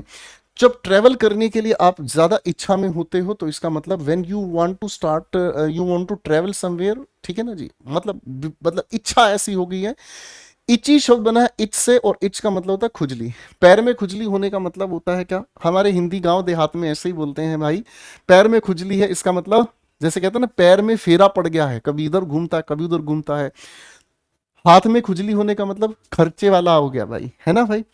Mister Shukesh and his family at the food greedy. Sir देखो ये है वो सवाल जिसका हमने थोड़ी देर पहले कवर्ड वाला क्वेश्चन किया था ना दोस्तों, जैसे हमने वो किया था वही सवाल है। आप यहां कहेंगे सर ग्रीडी को हमें एडजेक्टिव नहीं एडवर्ब बनाना होगा। मिस्टर सुकेश सब्जेक्ट है, एंड के साथ जोड़ा है इस फैमिली, तो ये सब्जेक्ट हमारे सामने हो गया। खाया एक्शन वर्ब है, वर्ब के लिए ये ऑब्जेक्ट है, और इसको क्वालिफाई करने के लिए ग्रीडी नहीं ग्रीडली एडवर्ब बनाना होगा। तो दोस्तों एडवर्ब के लिए ग्रीडी नहीं ग्रीडली, ग्रीडी अपने आप में एक एडजेक्टिव होता है। तो मेरे बच्चे हमारे सामने क्वेश्चन 35 क्या कहता है, the people of Jammu Kashmir has emphasise. आप सभी लोग जानते हैं नाउन में आपको पढ़ाया गया बेटा पीपल हमेशा प्लूरल की तरह यूज होने वाला शब्द है, तो भाई प्लूरल होने की वजह से हमें हैव की जरूरत है, और यहां हो गया है मेरे नटखट बच्चों आपके सामने एरर तैयार। आइए बच्चों क्वेश्चन 37 से आगे बढ़ते हैं। क्वेश्चन 37 हमें क्या कहता है, parts of the following have been given as options. आपको करना है एरर को mark. Himalayas include the highest mountains in the world and feed almost 20% of the earth's population. Question 37 में आपको क्या करना होगा, आप सिर्फ इतना ही कहेंगे माउंटेन रेंजेस को जब हम बताते हैं तो वो स्पेसिफिक होती हैं, आर्टिकल द के साथ हमें बताना होगा। Hence the answer is the Himalayas, the Alps, the Aravallis. ये आप लोगों ने आर्टिकल की एक बेसिक क्वेश्चन में आराम से पढ़ा है, सीखा है। अब मेरे बच्चों वन वर्ड सब्स्टिट्यूट का एक सवाल है, someone who speaks more than one language, वो इंसान जो एक भाषा से ज्यादा जानता है। हेरेटिक, फैटलिस्ट, पॉलीग्लॉट या इंसोलमेंट। दिवालिया इंसोलमेंट है, फैटलिस्ट वो इंसान होता है जो भाई क्या होता है, वो इंसान जो बेचारा मतलब मृत्यु की ओर, मतलब भाग्य भरोसे बैठा और मृत्यु की ओर वो मतलब बच ही नहीं पाता। फैटल का मतलब होता है कॉजिंग डेथ, फैटलिस्ट यानी कि मृत्यु आसीन। हेरेटिक की अगर हम बात करते हैं तो हेरेटिक का मतलब होता है जो हमारे सामने बिलीफ है उसके कॉन्ट्रेरी जाता है, तो पोलीग्लॉट हमारे सामने इसका आंसर बन जाता है। क्वेश्चन 39 पर आ जाओ मेरे बच्चों। क्वेश्चन 39 कहता है half of the property given to his sons by businessman last year. आप कहोगे सर अगर ये वाक्य बना है तो वाक्य के अंदर हम क्या नियम देखते हैं, सब्जेक्ट हो, वर्ब हो और ऑब्जेक्ट हो। सवाल के अंदर हाफ ऑफ द प्रॉपर्टी, यहां तक तो हमारे सामने सब्जेक्ट है, कोई दिक्कत नहीं है। आगे हम देखते हैं इस गिवन को सीधा थर्ड फॉर्म दे दिया सर, इसके साथ थर्ड फॉर्म लगाने से पहले एक हेल्पिंग वर्ब तो हमें चाहिए थी, तो हेल्पिंग वर्ब लेकर आएंगे भाई किसी भी तरह से। सब्स्टिट्यूशन आ गया हमारे सामने, ए ऑप्शन बाहर हो गया, हाँ है ना। अब मेरे बच्चों यहां हम समझने की कोशिश करते हैं ये क्या लिखा है, लास्ट ईयर। लास्ट ईयर किसकी जानकारी दे रहा है हमें, आप सभी नटखट बच्चे कहेंगे सर पास्ट इंडेफिनिट की जानकारी दे रहा है। पास्ट इंडेफिनिट का अगर हम पैसिव बनाते हैं तो बनाने के लिए हमें क्या चाहिए बाबू, वॉज। क्वेश्चन नंबर 40 हमारे सामने क्या कहता है, select the most appropriate option that can substitute the underline words in the given sentence. We should not underestimate the signification of female education. अच्छा सवाल है। एक बात मुझे समझने की कोशिश करनी होगी, सिग्निफाई, ये हमारे सामने एक वर्ब है, ये हमारे सामने एक वर्ब है। मैं फिर से आप लोगों को कहता हूं बच्चों, आप लोग वोकैब सिलेक्शन बैच जो यूट्यूब पर पढ़ा उसको जरूर देख लीजिएगा, आपको मदद मिलेगी शब्द बनाने में। SIGN, इसका मतलब होता है चिन्ह या प्रतीक, इसका मतलब होता है चिन्ह या प्रतीक। अब इसके साथ हम लोगों ने जोड़ दिया IFY, IFY की वजह से ये बनता है वर्ब, जिसका मतलब होता है टू मेक या कॉज, यानी कि जो किसी चीज को चिन्हित कर देता है। अब जब कोई चीज किसी चीज को चिन्हित कर देता है यानी कि उसकी अपनी इंपॉर्टेंस हो जाती है, उसकी अपनी इंपॉर्टेंस बन जाती है। आप लोग जब इसका नाउन बनाने की कोशिश करेंगे तो सिग्निफिकेंस के सिग्निफाई से आप लोगों ने आगे जोड़ने की कोशिश की, क्या चीज, एंस। अब ये एंस से बना है नाउन, तो भाई सिग्निफिकेशन कोई शब्द नहीं, सिग्निफिकेशन कोई शब्द नहीं, ये भी कोई शब्द नहीं, यही एक सही जवाब हमें बताता है, यही हमें एक सही जवाब बताता है, और इसके अलावा कोई और बात नहीं। चलिए बच्चों क्वेश्चन 41 की तरफ बढ़ते हैं। क्वेश्चन नंबर 41 42 को देखते हैं क्या कहता है। दिमाग लगाएं, आंसर बनाने की कोशिश करें, ठीक है? ओके बच्चों,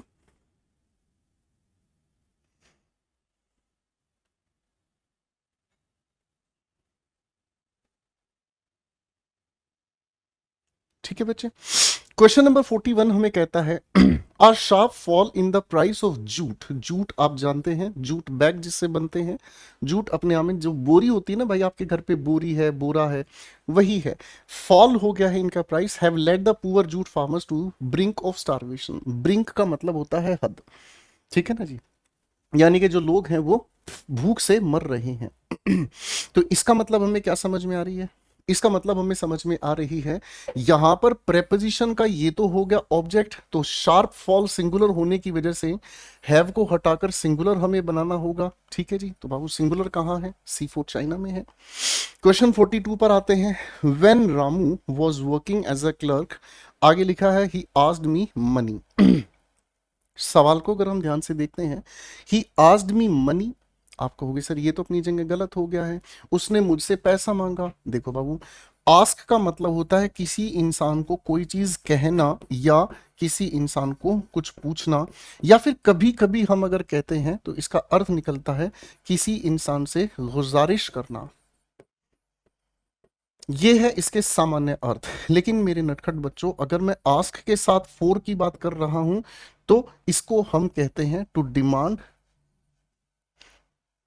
एंड रिक्वेस्ट। जब हम किसी इंसान के सामने किसी चीज की रिक्वेस्ट करते हैं, साथ साथ उससे कोई चीज मांगने की कोशिश करते हैं तो आप कहेंगे he asked me for money. तो कहां पर गड़बड़ होगी भाई? क्वेश्चन 43 है हमारे सामने, इसमें आपको वन वर्ड सब्स्टिट्यूट बताना है। ये है आपके सामने स्पेलिंग मिस्टेक वाला एक प्यारा खूबसूरत सवाल। ड्यूरिंग वैकेशंस, छुट्टियों की बात कही जाए, Geeta saw a salt water lake, उसने एक सॉल्ट वाटर लेक देखी, separated from the sea by rocks and sand, where she did kayak. Kayak अपने आप में एक नाव होती है, आप लोगों ने देखी होगी। कयाक एक ऐसी नाव होती है जिसमें एक छोटे से छेद में एक बोटमैन बैठा रहता है और वो इस बोट को चलाता है, दिस इज कॉल्ड कयाक, ठीक है। फॉर द फर्स्ट टाइम आपके लिए भाई इसका क्या आंसर हो सकता है, वन वर्ड सब्स्टिट्यूट दिया जाना है। During vacations Gita saw a salt water lake separated from the sea, तो ये है इसका आपको वन वर्ड सब्स्टिट्यूशन बताना है, ठीक है ना जी। चट्टानों से जो समुद्र का पानी एक अलग जगह लेक में इकट्ठा होता है, what do you call it, आप इसे क्या कहते हैं? आप इसे कहते हैं लगून। क्या कहते हैं? लगून। ये वन वर्ड सब्स्टिट्यूशन है इसका। डिच का मतलब होता है खाई, गड्ढा, बहुत गहराई से बना हुआ कोई भी गड्ढा, ठीक है ना जी। खासकर ये डिच हम तब यूज करते हैं जैसे मान लीजिए किसी ने अपना घर बनाया, अब इस घर के आसपास कहीं पर भी सैनिटरी का पानी नहीं जाता, तो वो क्या करता है, एक पाइप से एक बड़ा सा गड्ढा खोद देता है और इस गड्ढे को ऊपर से ढक देता है। ये है इसकी डिच जिसमें सारा गंध चला जाता है। गलत स्पेलिंग आपको बतानी है मेरे बच्चों। राइनोसेरस, ब्यूरोक्रेसी, एक्विंटेंस, मिसलेनियस, कौन सी आपके मुताबिक यहां पर स्पेलिंग गलत है? राइनोसेरस अपने आप में बिल्कुल सही है। राइनो का लैटिन भाषा में अर्थ निकल कर आता है नोज, नाक, यानी कि जिसके पास एक नाक का सींग है उसे राइनोसेरस कहा जाता है। ब्यूरोक्रेसी की स्पेलिंग गलत है, बाकी सभी अपने आप में बिल्कुल सही है। ब्यूरोक्रेसी की स्पेलिंग को ठीक करने के लिए बस यहाँ आर ई आपको करना है, बाकी की स्पेलिंग अपने आप में ठीक है। ये आप लोगों की स्पेलिंग हो गई, ठीक है जी। बाकी का सारा मुद्दा सेट हो गया, ठीक है। और भाई आप लोग जानते हैं क्रेसी का मतलब रूल होगा, किसका रूल? ब्यूरो का। क्वेश्चन 45 हमारे सामने आर्टिकल बेस्ड क्वेश्चन है। क्वेश्चन 46 गलत स्पेलिंग का सवाल है। फिर हमारे सामने दोस्तों एरर बेस्ड एक क्वेश्चन हमारे सामने है। चलिए लगाएंगे थोड़ा समय बाबू इस सवाल में, ठीक है। Blank SDO is the head of the sub division of blank government organisation. सवाल को अगर हम ध्यान से देखते हैं, किसी SDO का फंक्शन बताया है, सब डिविजनल ऑफिसर का। आप लोगों को बताया है कि भाई आप इसका मतलब क्या रोल होता है। जब आप इसको बोलने का काम करेंगे तो साउंड आएगी ए अपने आप में क्या है? Vowel sound. वाउल साउंड के साथ नहीं होता है यूज फाई का मतलब होता है जीरो आर्टिकल, बिल्कुल आर्टिकल का हम प्रयोग करेंगे, याद नहीं कि ये तो आएगा ही आएगा। ऑर्गेनाइजेशन अपने आप में क्या है? Singular countable noun. से पहले आ गया ये एक ऐसा एडजेक्टिव जो कि नाउन के आधार पर नाउन मॉडिफायर बना हुआ है, ठीक है जी। अब भाई सिंगुलर काउंटेबल नाउन की वजह से यहाँ ए हम लगाएंगे, तो ये हो गया हमारे सामने B for Delhi correct answer इसके लिए। नेक्स्ट क्वेश्चन आता है हमारे सामने मेरे प्यारे दोस्तों। हमारे सामने सवाल है, करेक्ट स्पेलिंग नहीं है जो उसे ढूंढना। नोटेशन अपने आप में बिल्कुल सही है। नोटेशन का मतलब होता है अंकीकरण, यानी कि किसी चीज को अंक से आप निशान लगा दें, ठीक है जी। गैलेंट्री अवार्ड होता है, सब जानते हैं। वैगाबोंड हम कहते हैं आवारा इंसान को। विदरिंग की स्पेलिंग को ठीक करेंगे, WITHERING, ठीक है ना जी। आइए दोस्तों अगले सवाल की तरफ बढ़ते हैं। हमारे सामने सवाल है क्या? Mrs Rani works for a international school. फिर आर्टिकल बेस्ड क्वेश्चन है। आप कहेंगे इंटरनेशनल के लिए सर ई की साउंड आ रही है, यानी कि यहां पर हमें ए नहीं एन की जरूरत है, एन, ठीक है भाई। बेसिक क्वेश्चन है ये तो मेरे ख्याल से लगभग सभी बच्चों का ठीक ही होगा।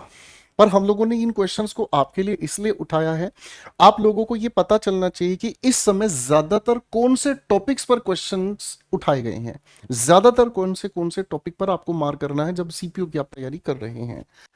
क्वेश्चन है, a soldier who fights for the sake of money. पैसे के लिए जो लड़ता है उसको हम क्या कहते हैं? एडमिरल नहीं, वेटरन नहीं, मेरीन नहीं, मर्सिनरी। पैसा दो अपने लिए युद्ध लड़वाओ, मर्सिनरी कहलाता है ऐसा योद्धा।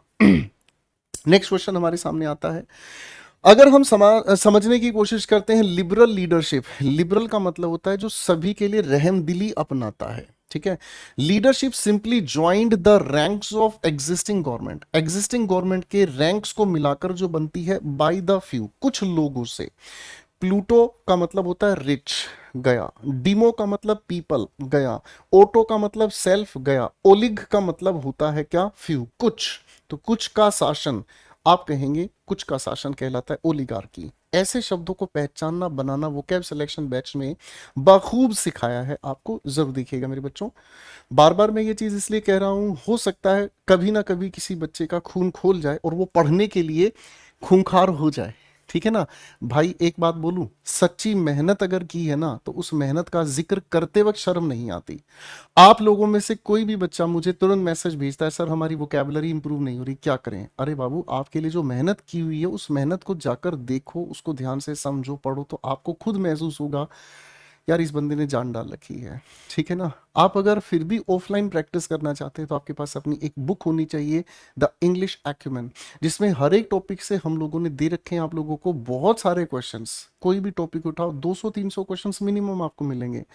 और कोई किताब आप जिस किताब में 50-60 क्वेश्चंस ही प्रैक्टिस के लिए दिए जाएं तो उसमें तो वही काम हो गया कि भाई साहब किसी इंसान को खानी थी रोटी 4, उसको आधी रोटी खिला दी, ना तो उसका पेट भरा और ना ही वो भूखा रहा।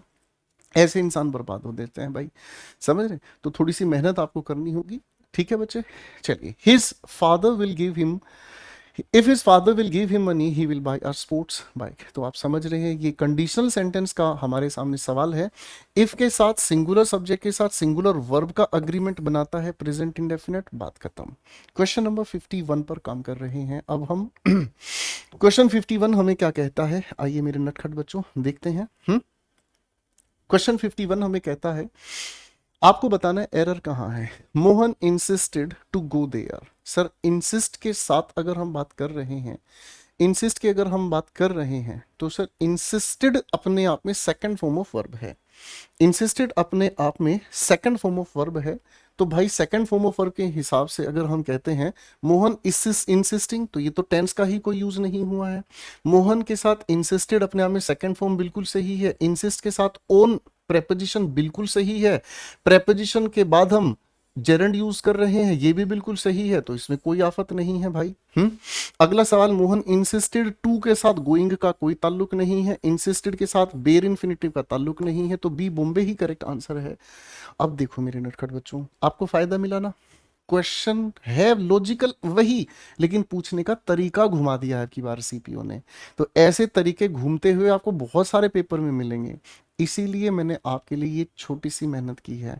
मैं आपके लिए मेहनत कर रहा हूँ, पर आपकी नज़रों में सारी मेहनत छोटी ही रहेगी भाई।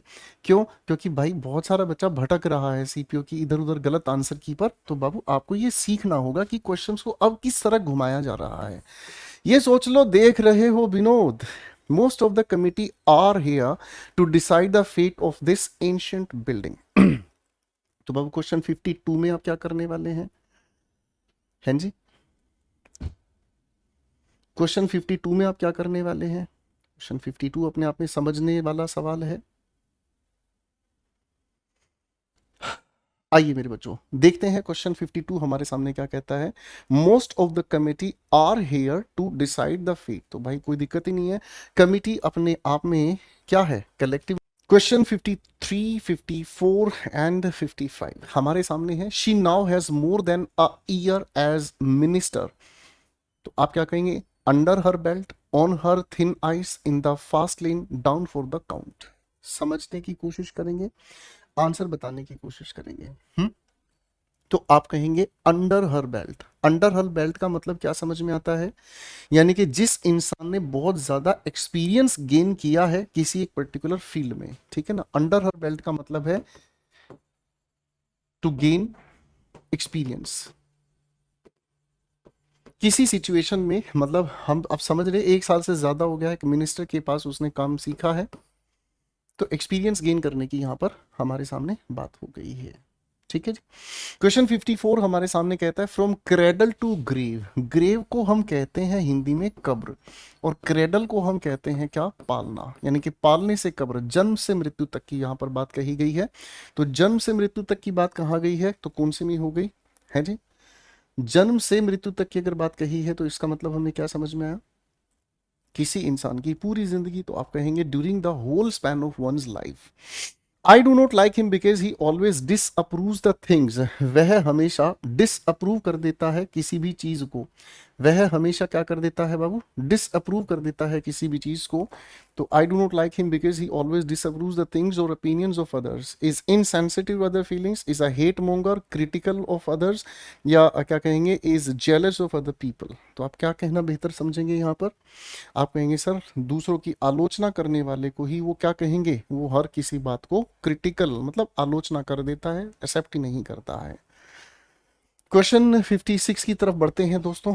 क्या कहता है क्वेश्चन 56? क्वेश्चन 56 हमारे सामने आता है his intriguing mastery of English language allowed him to write eloquently. Eloquently का मतलब होता है, इलोक्वेंटली का मतलब होता है कुशल वक्ता। अब कुशल सही लिखा है नहीं, ये देख लीजिएगा बेटा। वक्ता हम बोलते हैं वो इंसान जो भाषण देता है। His intriguing mastery of the English language allowed him, क्योंकि उस इंसान की जो जानकारी है वो बहुत ही अच्छी है। अब इंट्रीग्यूइंग का मतलब तो कंफ्यूज करने वाली सेंस हो गई है। आप मेरे नटखट बच्चों इसमें बेहतर ऑप्शन क्या चुनेंगे? आप कहेंगे सर बेहतर ऑप्शन अगर चुनने की बात कहें तो वेलनेस का मतलब उसकी सेहत अच्छी है। लीस्ट नोन टैलेंट नहीं कहेंगे हम, आप कहेंगे कैप्टिवेटिंग एक्सपर्टीज। कैप्टिवेटिंग का मतलब होता है जो हर किसी को बांधे रखता है। कैप्टिवेटिंग का मतलब होता है जो हर किसी को बांधे रखता है। आप किसी के सामने भाषण दो, वो आपके भाषण को ध्यान से सुनकर जड़वत हो जाए, बिल्कुल अपनी सीट से हिले ही नहीं। इसको आप क्या कहेंगे? Captivating expertise. क्वेश्चन मेरे बच्चों 57 58 हमारे सामने है, देखते हैं। Had I known that you were planning to visit me I should have done all the necessary arrangements. अगर मुझे पता होता आप मेरे पास आने की, आप मेरे पास आकर मुझे मिलने की तैयारी कर रहे हैं, तो मैं आपके लिए बहुत अच्छी बेहतर तैयारी करता। बहुत अच्छी तरीके से तैयारी करता। तो तैयारी करने की बात हमें यहाँ क्या करनी होगी, है जी। तो आप शुड हैव, सर ये पास्ट परफेक्ट का हमारे सामने कंडीशनल, पास्ट परफेक्ट का कंडीशनल का इन्वर्जन देखने को मिलता है।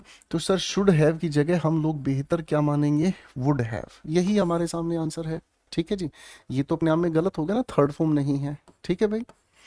क्वेश्चन 58 कहता है I send the agreement over for him to sign so the ball is now in their court. आपको यहाँ लिखे हुए वाक्य का अर्थ मुझे समझाना है। ठीक है, appropriate meaning of the underline segment of the word. ठीक है ना, तो आपके सामने I send the agreement of them to sign so the ball, यहाँ इसका अर्थ आपको बताना है क्या बेहतर चुना जा सकता है। तो क्वेश्चन 58, बॉल अब उनके पाले में है। जब बॉल उनके पाले में है तो इसका मतलब हमें क्या समझ में आता है, अब भाई उनके ऊपर डिसीजन लेने का अधिकार है। वो डिसीजन क्या लेते हैं इस बात पर टिका हुआ है मामला। तो यहाँ अप्रोच ट्रेडिशनल आइडियाज के लिए नहीं, बेटर टू बी सेटिस्फाई, संतुष्ट होकर बैठ जाएं ऐसा भी नहीं है। और time when after which programmes for older audiences, बुजुर्गों के लिए एक नया प्रोग्राम नहीं सर। आप यही कहेंगे ये समय है, सामने वाले अब इस बात का डिसीजन लेंगे, हमारी तरफ से डिसीजन लेने का खेल खत्म हुआ। Question 59 we have. When our principal said she was leaving the company, I played out the opportunity to fill the job. Play out the opportunity. इस लिखे हुए idiom का अर्थ आपके अनुसार क्या होगा? तो इसका अर्थ अगर हम कहें तो इसका मतलब क्या, प्ले आउट द अपॉर्चुनिटी। आप इस लिखे हुए सवाल को इंप्रूव करेंगे। कौन सा, ग्लाइडेड नहीं, फिसलना हो गया, स्टार्ट नहीं, रैन नहीं, आप कहोगे जंप्ड एट द अपॉर्चुनिटी, मौके पर झपट पड़ना। The sons of the old farmer fell off after their father. ठीक है जी, जो बेटे थे किसके, ओल्ड फार्मर के, fell off after their father breath his last. Fell off का मतलब बिखर गए, झगड़ा मच गया भाई साहब उनके पिता ने जब अंतिम सांसें ली इन द विलेज। आपको बताना है दोस्तों इसमें कोई भी एरर, ग्रामेटिकल एरर हो या स्पेलिंग एरर हो, मेरे बच्चों आप लोग मेरे यूट्यूब चैनल को देख ही रहे हैं, तो मैंने एसएससी सीजीएल मेंस का जो पेपर हुआ था पिछले साल, उसकी मैंने एक वीडियो डाली थी और उस वीडियो में क्वेश्चन पूछने के तरीके गलत थे एसएससी के, जिस पर मैंने खूब शोर मचाया था। और उसका फायदा आज आप लोगों को क्या मिल रहा है, आपको क्लियर ये मेंशन किया गया है कि एरर अगर ग्रामेटिकल ही है तो वो ढूंढना है, नहीं तो हो सकता है स्पेलिंग एरर भी है। आपके एरर बेस्ड क्वेश्चन में स्पेलिंग मिस्टेक पूछी गई है लेकिन लिखा एरर था एसएससी की, आप वो वीडियो भी देख सकते हैं। तो एसएससी मेरे प्यारे दोस्तों, आप लोगों के साथ मिलकर जो हम ये कोशिश करते हैं ना, तो एसएससी में भी सुधार आता है, वो भी अपने क्वेश्चंस को पूछने का तरीका सुधारता है। कई बार क्वेश्चन पूछने का तरीके, मतलब क्वेश्चन के पूछने के तरीके में इतनी एम्बिग्विटी होती है, सामने वाला समझ ही नहीं पाता है पूछना क्या चाह रहा है। The sons of the old farmer fell off after their father breathed his last in the village. Question में कोई एरर है?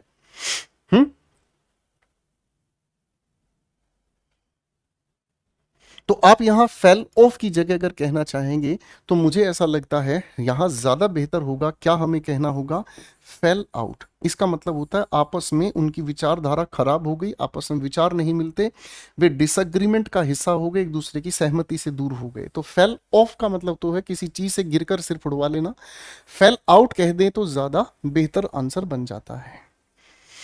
The core part in artificial intelligence is knowledge, engineering, machine learning, machine perception and robotics. अगर AI को हम बिल्कुल core part पर समझने का काम करें तो उसके अंदर चार चीजें हैं, इंजीनियरिंग की knowledge, machine learning, machine perception and robotics. तो भाई इसमें कोई एरर हमारे सामने है? 61 में आपके सामने कोई correct, most appropriate option which correct usage, preposition आपको बताना है। The core part in artificial intelligence. Sir अगर किसी चीज का आप पार्टिटिव यूज बना रहे हैं, अगर किसी चीज का आप पार्टिटिव यूज बता रहे हैं तो दोस्तों पार्टिटिव यूज के लिए प्रेपोजिशन ऑफ का हम प्रयोग करते हैं, अन्य किसी प्रेपोजिशन का कोई सार्थक प्रयोग यहां नहीं है। क्वेश्चन 62 63 हमारे सामने है दोस्तों, correct use of words and spellings from the options given below. ढूंढना है कौन सी जगह सही स्पेलिंग का प्रयोग किया गया है। आइए दोस्तों, क्वेश्चंस पर दिमाग लगाने की कोशिश करते हैं। देखते हैं क्या कहना चाहता है। देखो बच्चे, द प्रोफेशनल, सर प्रोफेशनल में डबल एस का प्रयोग किया जाता है, डबल एस का प्रयोग किया जाता है, यानी कि ये दो तो डिस्कशन से बाहर। द प्रोफेशनल एथलीट, ये अपनी जगह सही है, एथलीट अपनी जगह बिल्कुल सही है। Pushed her body to the limit surpassing, surpassing में डबल एस की हमें आवश्यकता है, एक ही बचता है, यही हमारा आंसर है। मैडनेस और ऑब्सेशन विद मेल्स, मेल्स का मतलब जितने भी, देखो वैसे सवाल ही अपनी जगह गलत है, यहाँ विद के साथ मेल लिख देना काफी था, ठीक है, यानी कि मर्दों को लेकर पागलपन होना। देखो बच्चे, अब आप सभी लोग जानते हैं, वो कैब सिलेक्शन बैच में आपने पढ़ा है, मैडनेस को बताने वाले शब्द को हम मेनिया के साथ बताते हैं। गैमी शादी है, ठीक है, लोकू का मतलब स्पीच हो गया, ठीक है, एंड्री का मतलब मर्द हो गया, मिजा मिज मिजन ये अपने आप में नफरत वाला हो गया, तो एक ही बचता है, मीनिया का आंसर मिल गया हमें। ठीक है जी, बहुत प्यारे सवाल दिए हैं भाई, दिल खुश हो गया ये सीपीओ के पेपर देके। आओ मेरे बच्चों, क्वेश्चन 64 को ध्यान से देखते हैं। गलत स्पेलिंग आपको बताना है। एसिमिलेशन, प्लकिननेस, अकमुलेशन, या हमारे सामने है एक्सिस्टेंशियलिज्म। लो भाई, जिसका उच्चारण गलत वही स्पेलिंग अपने आप में गलत है। ठीक है जी,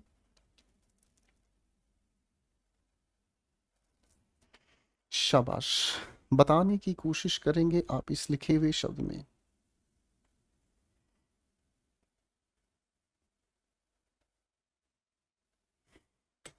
तो एग्जिस्टेंशियलिज्म की अगर हम बात करते हैं, तो एग्जिस्ट करोगे तभी तो आगे की बात कही जा सकती है, यही स्पेलिंग अपने आप में गलत थी मेरे दोस्तों, आपने सही पहचाना। क्वेश्चन 65 की बात करते हैं। Not a word didn't they speak, एक शब्द भी नहीं बोला है उन्होंने to others about sad turns of event, जो बुरे हालात बदलते चल गए, एक शब्द उन्होंने नहीं बोला है। Not a word, sir note अपने आप में नेगेटिव के साथ, यहां इस नोट की कॉन्ट्रैक्शन की आवश्यकता है। अगर आप कहोगे नहीं है आवश्यकता, तो सब्सटीट्यूशन वाली लाइन में आ जाओ बाबू, इंप्रूवमेंट करके दिखाएंगे। तो आप कहेंगे सर बात खत्म, नोट को हटा दो, सिंपल डिड के साथ वी1 लगा दो, बात खत्म।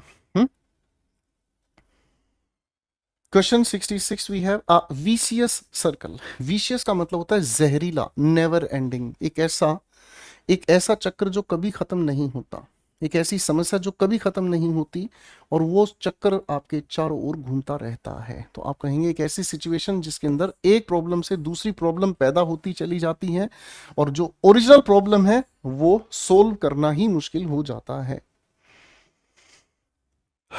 क्वेश्चन 67 मेरे प्यारे नटखट बच्चों, लिखा है I had done my cooking when Vishnu came to see मी।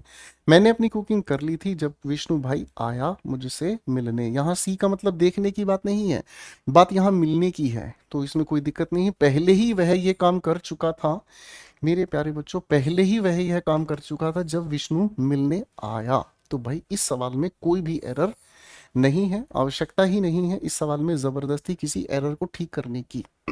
ठीक है, ओके। कुछ बच्चों ने जानबूझकर इस सवाल में एरर बनाया है, कहा है कि सर यहाँ बिफोर लगा दें। ऐसा कुछ नहीं है कि बिफोर लगाने से ही ये सीक्वेंस मेंटेन होता है, बात समझ रहे हैं। ये अपना में एडवर्बियल क्लॉज ऑफ टाइम है भाई, काहे परेशान हो रहे हो।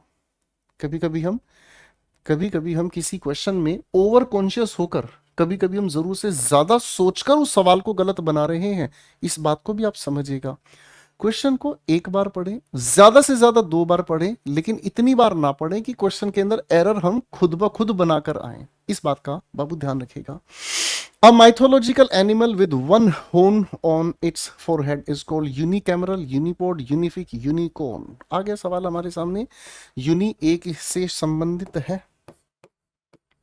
Unicorn is a kind of animal जो घोड़े हिरन जैसी शेप में होता है, लेकिन जब आप उसके मुंह को देखते हो, तो भाई साहब इस तरीके का उसके, कहां पर, फोरहेड पर, सॉरी मैंने नाक पे बना दिया भाई, फोरहेड पर, इसको यहां शिफ्ट कर लीजिएगा भाई। क्या करें भाई, इतनी लंबी क्लास लेना कोई आसान नहीं होता मेरे नटखट बच्चों। करेक्ट हो गया भाई, फाइन। चलिए अगले सवाल पर आते हैं हमारे सामने। I have been living without a lot of money since I lost my job. Since के साथ पास्ट इंडेफिनिट सही काम कर रहा है, कोई दिक्कत नहीं। अब ईडियम है क्या, बिना पैसे के जीना कैसा होता है, तो भाई इसको लेकर क्या ईडियम होगा? As genuine as a $3 bill, keeping my chin up, living hand to mouth. आप कहोगे सर जो कर रहा हूं, कमा रहा हूं, खा रहा हूं, उसी को उड़ा रहा हूं, बचा कुछ है नहीं। लिविंग हैंड टू माउथ का मतलब होता है सुबह से शाम तक जो कमाया वही खर्च हो गया। गलत स्पेलिंग आपको देखनी है मेरे बच्चों इस लिखे हुए सवाल में। क्वेश्चन 71 भी अगर हो सके तो साथ साथ नजर डालिएगा, 72 भी हो सके तो साथ साथ नजर डालिएगा। तो मेरे बच्चों हमारे सामने लिखा हुआ है क्वेश्चन नंबर 70 में क्या लिखा हुआ है भाई, देखो ध्यान से। पर्पोज नोटेबल, इसमें आपको करेक्ट स्पेलिंग बताना है। करेक्ट स्पेलिंग कौन सी होनी चाहिए भाई? ये स्पेलिंग तो गलत है, ये स्पेलिंग सही है, डिस्कस गलत है, कुलिनरी गलत है। खत्म हो गया भाई, हाँ है ना? फाइन, आगे बढ़ते हैं। देखो यहाँ पर यही तो स्पेलिंग गलत थी जिसकी सही स्पेलिंग आपको बतानी है। क्वेश्चन नंबर 71 पर काम कर रहे हैं नटखट बच्चों हम। क्या कहता है हमारे सामने? फिर से हमसे गलत स्पेलिंग के बारे में पूछा है, ठीक है जी। अब ये है हमारे सामने इंसुएंट, ठीक है जी। इनसुसिएंट, ओ माय गॉड, ये तो पढ़ने में ही नहीं आ रहा है भाई। Boy seem irresponsibly insouciant about bullying the juniors. Bullying का मतलब होता है किसी के ऊपर अपने बल का प्रयोग करके उसे डराना, ठीक है ना। जब आप अपने स्कूल में पढ़ते थे तो कुछ क्लास बुलीज हुआ करते थे, कुछ ऐसे बालक हुआ करते थे जिनकी हाइट ऊंची होती थी, शरीर से भारी भरकम होते थे, तो वो हल्के फुल्के बच्चों को, कमजोर शरीर के बच्चों को अक्सर डराते थे, उनसे अपना काम कराते थे। याद आया भाई? बेंच साफ करो मेरा, नहीं तो मुंह तोड़ दूंगा। Remember those people. तो भाई ऐसे लोगों को हम क्या कहते हैं? भाई ऐसे लोगों के लिए अगर हम सही शब्द का प्रयोग करते हैं तो ऐसे लोगों को हम कहते हैं, ठीक है जी। मुझे लगता है यही इसका करेक्ट आंसर होगा। तो भैया इसका मतलब क्या होता है? एक ऐसा इंसान जो दूसरों के प्रति भावना नहीं रखता, इनडिफरेंट, ऐसे इंसान को ही हम स्टोइक भी कहते हैं, यानी कि दूसरे की भावना के प्रति कोई लगाव नहीं होता, इनसुसिएंट, ठीक है जी। The sumo wrestler seemed to be incapable in being tired. Sir capable कहो चाहे इनकैपेबल कहो, इन दोनों के साथ हम हमेशा प्रेपोजिशन ऑफ यूज करते हैं। तो मेरे बच्चों प्रेपोजिशन का देखो कहां पर कौन सा गलत सलत यूज हुआ है। क्या कहेंगे भाई क्वेश्चन 72 के लिए? बिल्कुल ठीक कहा है साहब, यहां पर ऑफ मिल गया, आंसर मिल गया, बात ही खत्म। 73 आप लोगों को बताना है parts of the following sentence जिसमें आपको कोई एरर देखने को मिलता है। There are 4 tributaries of Ganga. Ganga की 4 सहायक नदियां हैं and it is ranked as the 5th most polluted river of the world. और इसका 5वां रैंक है विश्व में सबसे ज्यादा प्रदूषित। अगर हम नदियों की लिस्ट बनाते हैं तो ये 5वें रैंक पर बैठती है भाई, ठीक है। आप सभी लोग जानते हैं नदियों के नाम से पहले हम आर्टिकल द का प्रयोग करते हैं, तो बाबू यहां पर हमें द लगाना पड़ता है। तो सीपीओ की तैयारी करने वाले बच्चे प्रेपोजिशन अच्छे से तैयार करेंगे, आर्टिकल्स अच्छे से तैयार करेंगे, टेंसेस अच्छे से तैयार करेंगे, और साथ साथ वॉइसेस का क्वेश्चन कहीं ना कहीं परेशान करेगा ही करेगा। टॉपिक आपके सामने लिस्ट आ गई। अक्सर बच्चे पूछते हैं सर सीपीओ के लिए हम क्या तैयारी करें, क्या छोड़ें। चलो क्वेश्चन 74 75 से प्रेम भरी बात कर रहे हैं हम। 74 कहता है today a man who betrayed his own country. Betray का मतलब होता है धोखा देना, ठीक है ना। बिट्रे का मतलब होता है टू डिसीव, तो भाई पास्ट की वजह से धोखा दिया, ठीक है ना। Today a man who betrayed his own country in exchange for money was the topic of every news report. Gangster, terrorist, traitor, conman. तो आप इसे क्या कहेंगे मेरे प्यारे दोस्तों? आप कहेंगे ऐसे इंसान को ट्रेटर, धोखेबाज, गद्दार, ठीक है जी। ट्रेटर कहलाता है ऐसा शब्द। बाकी शब्दों की अगर आप होमवर्क मुझे कमेंट सेक्शन में दोगे तो मेरी इस मेहनत का तोहफा मुझे मिल जाएगा। मुझे आपसे कुछ नहीं चाहिए, आप लोगों को इंग्लिश की ऑथेंटिक आंसर की का डिस्कशन मिल जाए, मेरा पहला फर्ज ये है। दूसरी बात, आप लोग सच्चे मन से इस मेहनत की इज्जत करते हैं उन बच्चों तक भी पहुंचाने के लिए जो तैयारी करते हुए इधर उधर बेचारे भटक रहे हैं, तो मेरी मेहनत सफल है, ठीक है। चलिए नटखट बच्चों आगे सवाल देखते हैं। The road is too busy for elderly people. बड़े बुजुर्गों के लिए बहुत बिजी है ये रास्ता। दैट क्या लिखा है आगे? They can not cross safely. सवाल बहुत ही प्यारा है नटखट बच्चों। अब इस लिखे हुए सवाल को अगर हम ठीक करने की कोशिश करें तो इसमें कहां गड़बड़ है? तो आप यहां पर एडवर्ब के कुछ नियम को याद कर रहे हैं तो जल्दी से ये बात समझ में आएगी। इस तरह का एक ढांचा है जिसको अगर हम रेप्लिकेट करते हैं, अगर हम इसको ट्रांसफॉर्म करते हैं, तो ऐसे लिखे हुए वाक्य के ढांचे से हम इसको लिखने का काम करते हैं। तो बाबू इसने इसकी इंप्रूवमेंट हमसे पूछी है, टू के साथ लिखा है हमारे सामने एडजेक्टिव, आगे हम इसको लेकर टू के साथ V1 को जोड़कर चलते हैं, तो बेटा हमारे सामने यही करेक्ट आंसर बनता है। करेक्ट है। रिमूवल ऑफ टू एडवर्ब वाले सेक्शन में आप लोगों को मेरे बच्चों ये सिखाया जाता है। कुछ टीचर्स, हमारे भाई टीचर्स हैं जो कंजंक्शन में भी इस चीज़ को पढ़ा देते हैं, पर हमें इतना समझ आता है, आपको इसकी जानकारी होनी चाहिए मेरे बच्चों। क्वेश्चन 76 पर आते हैं। Had you been working regularly you had completed the project yesterday. अगर आप लगातार इस पर काम कर रहे होते तो आप इसे कल पूरा कर चुके होते। 76 की अगर हम बात कर रहे हैं तो ये हमारे सामने पास्ट परफेक्ट कॉन्टिन्यूअस कंडीशन में यूज हुआ है। तो पास्ट परफेक्ट या पास्ट परफेक्ट कॉन्टिन्यूअस टेंस की रिजल्ट के लिए हम लोग वुड हैव के साथ थर्ड फॉर्म लगाने का काम कर देंगे भैया। तो कौन सी जगह पर मेरे बच्चों आप लोगों ने गड़बड़ को ठीक किया है? सी फॉर चाइना। करेक्ट है बच्चे। अगले सवाल पर आ जाए मेरे बच्चों। फाइन। क्वेश्चन लिखा हमारे सामने, आपको बताना है मेरे बच्चों अंडरलाइन सेगमेंट को इंप्रूव कैसे किया जा सकता है। बिफोर शी बिगेन, उसने शुरुआत करने से पहले, she asked the teacher whether she write with the pen or a pencil. देखो बच्चों, कंजंक्शंस नाम के टॉपिक में पढ़ाया जाता है, जब चॉइस हम किसी को देते हैं तो वेदर के साथ और आता है। ये तो अपनी जगह सही है, हाँ है ना। अब मेरे बच्चों देखो, सवाल की अगर हम बात करेंगे, तो सवाल तो बिल्कुल सिंपल सरल है।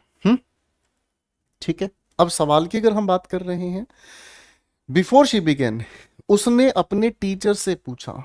क्या पूछा है? कि उसे पेन से लिखना चाहिए या पेंसिल से लिखना चाहिए। तो यानी कि टीचर से वो क्या लेना चाह रहा है भाई? सजेशन लेना चाह रहा है। सजेशन के लिए हमें कौन से मॉडल एक्सिलरी की जरूरत है भाई? आप कहोगे सर शुड की जरूरत है, शुड के साथ बेस फॉर्म ऑफ वर्ब की जरूरत है। तो जिस बच्चे ने यहाँ रूट लिख दिया है पूरी तरह गलत है, पास्ट की बात नहीं है सर, यहाँ डिड राइट लिखने की आवश्यकता नहीं है। तो क्या कहेंगे? Whether she should write with a pen or a pencil. ये एक अच्छा सवाल था, बहुत बढ़िया सवाल था फंसाने के लिए आप लोगों के लिए। ठीक है। नरेशन का क्वेश्चन है बेटा, इनडायरेक्ट स्पीच में लिखा हुआ है। क्वेश्चन 78, करेक्ट स्पेलिंग आपको बतानी है अंडरलाइन वर्ड की। The baby smiled and laughed at the पिकाबू game. अब ये पिकाबू का मतलब क्या होता है बेटा? पिकाबू का मतलब क्या होता है बताता हूं मैं आप लोगों को। देखो, पिकाबू अपने आप में एक ऐसा खेल होता है जब किसी छोटे बच्चे को हम लोग क्या करते हैं, छोटे बच्चे को हम थोड़ा सा डराते हैं, मुस्कुराते हैं और बच्चा उसकी वजह से बहुत सारा हंसता है, जस्ट लाइक दैट, राइट। ठीक है। और गांव देहात में ऐसे छोटे बच्चे के साथ हरकत करते हैं, कहते हैं जा, याद है? तो this game is called peekaboo. Right. अब इस खेल की अगर हम बात कर रहे हैं, तो पीकाबू की करेक्ट स्पेलिंग हमारे सामने हो गई है मुसीबत, क्योंकि ये तो गलत है ही, ये भी गलत है और ये भी गलत है। तो भाई अब हमारे सामने हो गई मुसीबत, हमारे टाइपिस्ट साहब ने कर दी है यहाँ कुछ ना कुछ गड़बड़। ठीक है जी, हम इसको देखेंगे भाई टाइपिस्ट साहब ने क्यों गड़बड़ कर दी है। ठीक है जी। तो इसमें कहीं ना कहीं इन दोनों में से ही कोई भी आंसर आप मार्क कर सकते हैं, मैं चेक करूंगा, वेरीफाई करूंगा बेटा, इन दोनों में से ही कोई एक आंसर है, स्पेलिंग यही ठीक है। Okay. Question 79 and 80 we have ladies and gentleman. आपको देखना इसमें बाबू कहीं पर कोई एरर नजर आ रहा है तो, for the past 3 years my uncle is away from home. पिछले 3 वर्ष से मेरे जो अंकल हैं वो घर से दूर हैं। बाबू सिंस और फोर का अगर हम प्रयोग करते हैं, तो सिंस और फोर के लिए परफेक्ट कॉन्टिन्यूस की जरूरत है ना। पर ये तो अपने आप में एक क्या है, स्टेटिव वर्ब है, इसका तो कॉन्टिन्यूस नहीं बनेगा। यानी कि पहले तो हमें यहाँ बीन लगाना पड़ेगा, थर्ड फॉर्म। अब इसके साथ प्रेजेंट या पास्ट परफेक्ट की हमें बात करनी है, तो इसका मतलब हमें क्या समझ में आया, हम जो भी चाहें वो यहीं पर गड़बड़ होगी। इस इज को हटाकर परफेक्ट कॉन्टिन्यूस में हैज बीन या हैड बीन जो चाहे वो आप लगा सकते हैं। The quality of students of an educational institute is of great importance and a crucial starting point. Although there is no proven data, the Center for Privacy Policy Research estimate that India has the largest stock of iron ore in the world. Iron लोहा और ओर का मतलब खादान, जहां से हमें लोहा मिलता है। क्वेश्चन की अगर हम बात कर रहे हैं दोस्तों, ये बात प्रेजेंट में है, सेंटर फॉर पॉलिसी रिसर्च ये अपने आप में सिंगुलर सब्जेक्ट है। सिंगुलर सब्जेक्ट की इंफॉर्मेशन देने के लिए प्रेजेंट इंडेफिनिट का सिंगुलर का बिहेवियर हमें लेकर चलना होगा।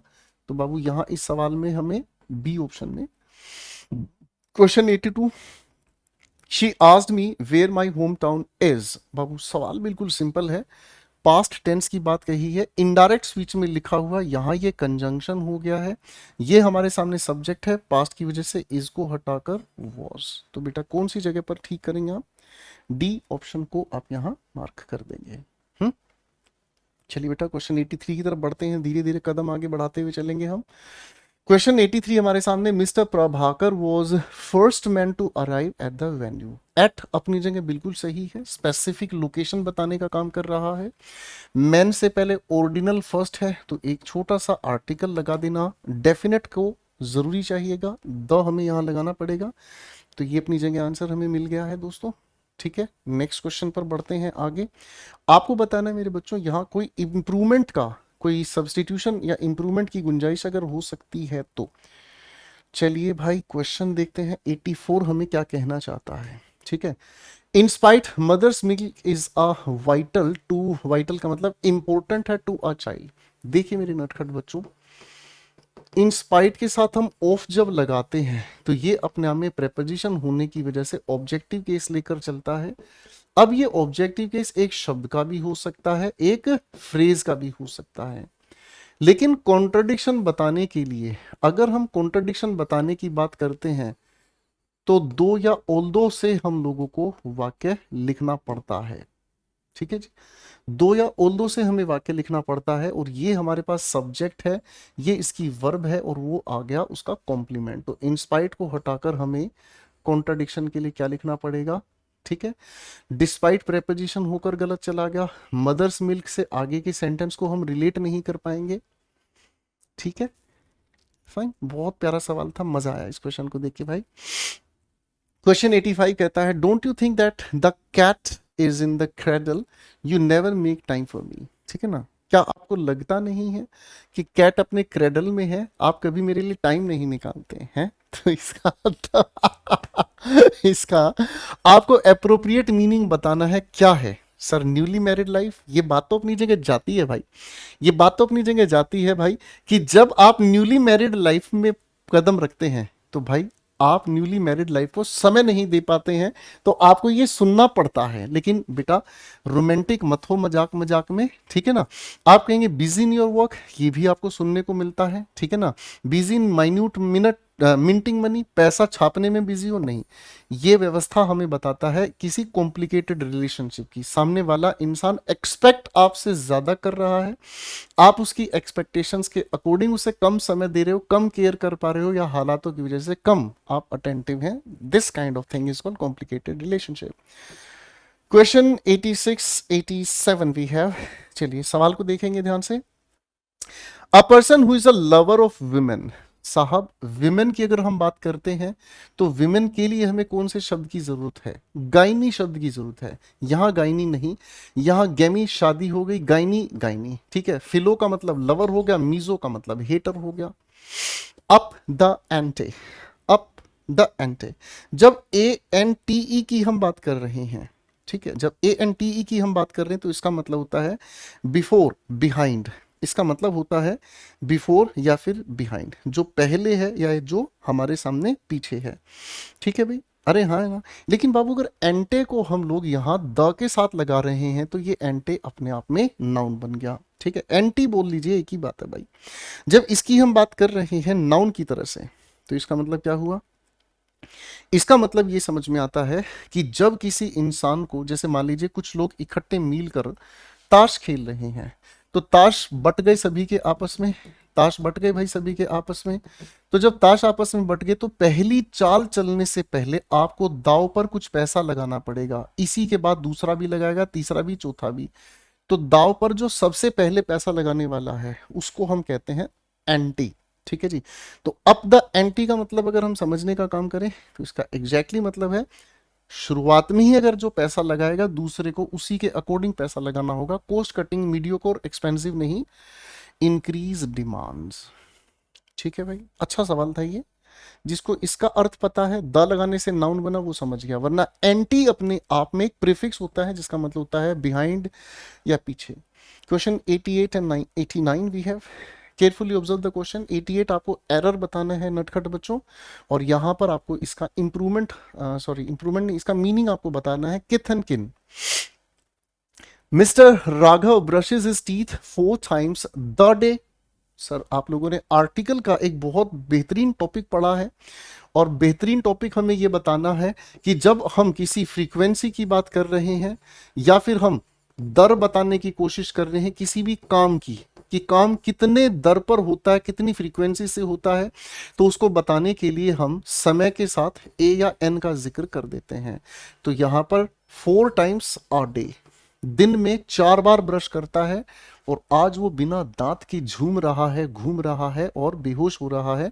यहां पर आपको ठीक करना है।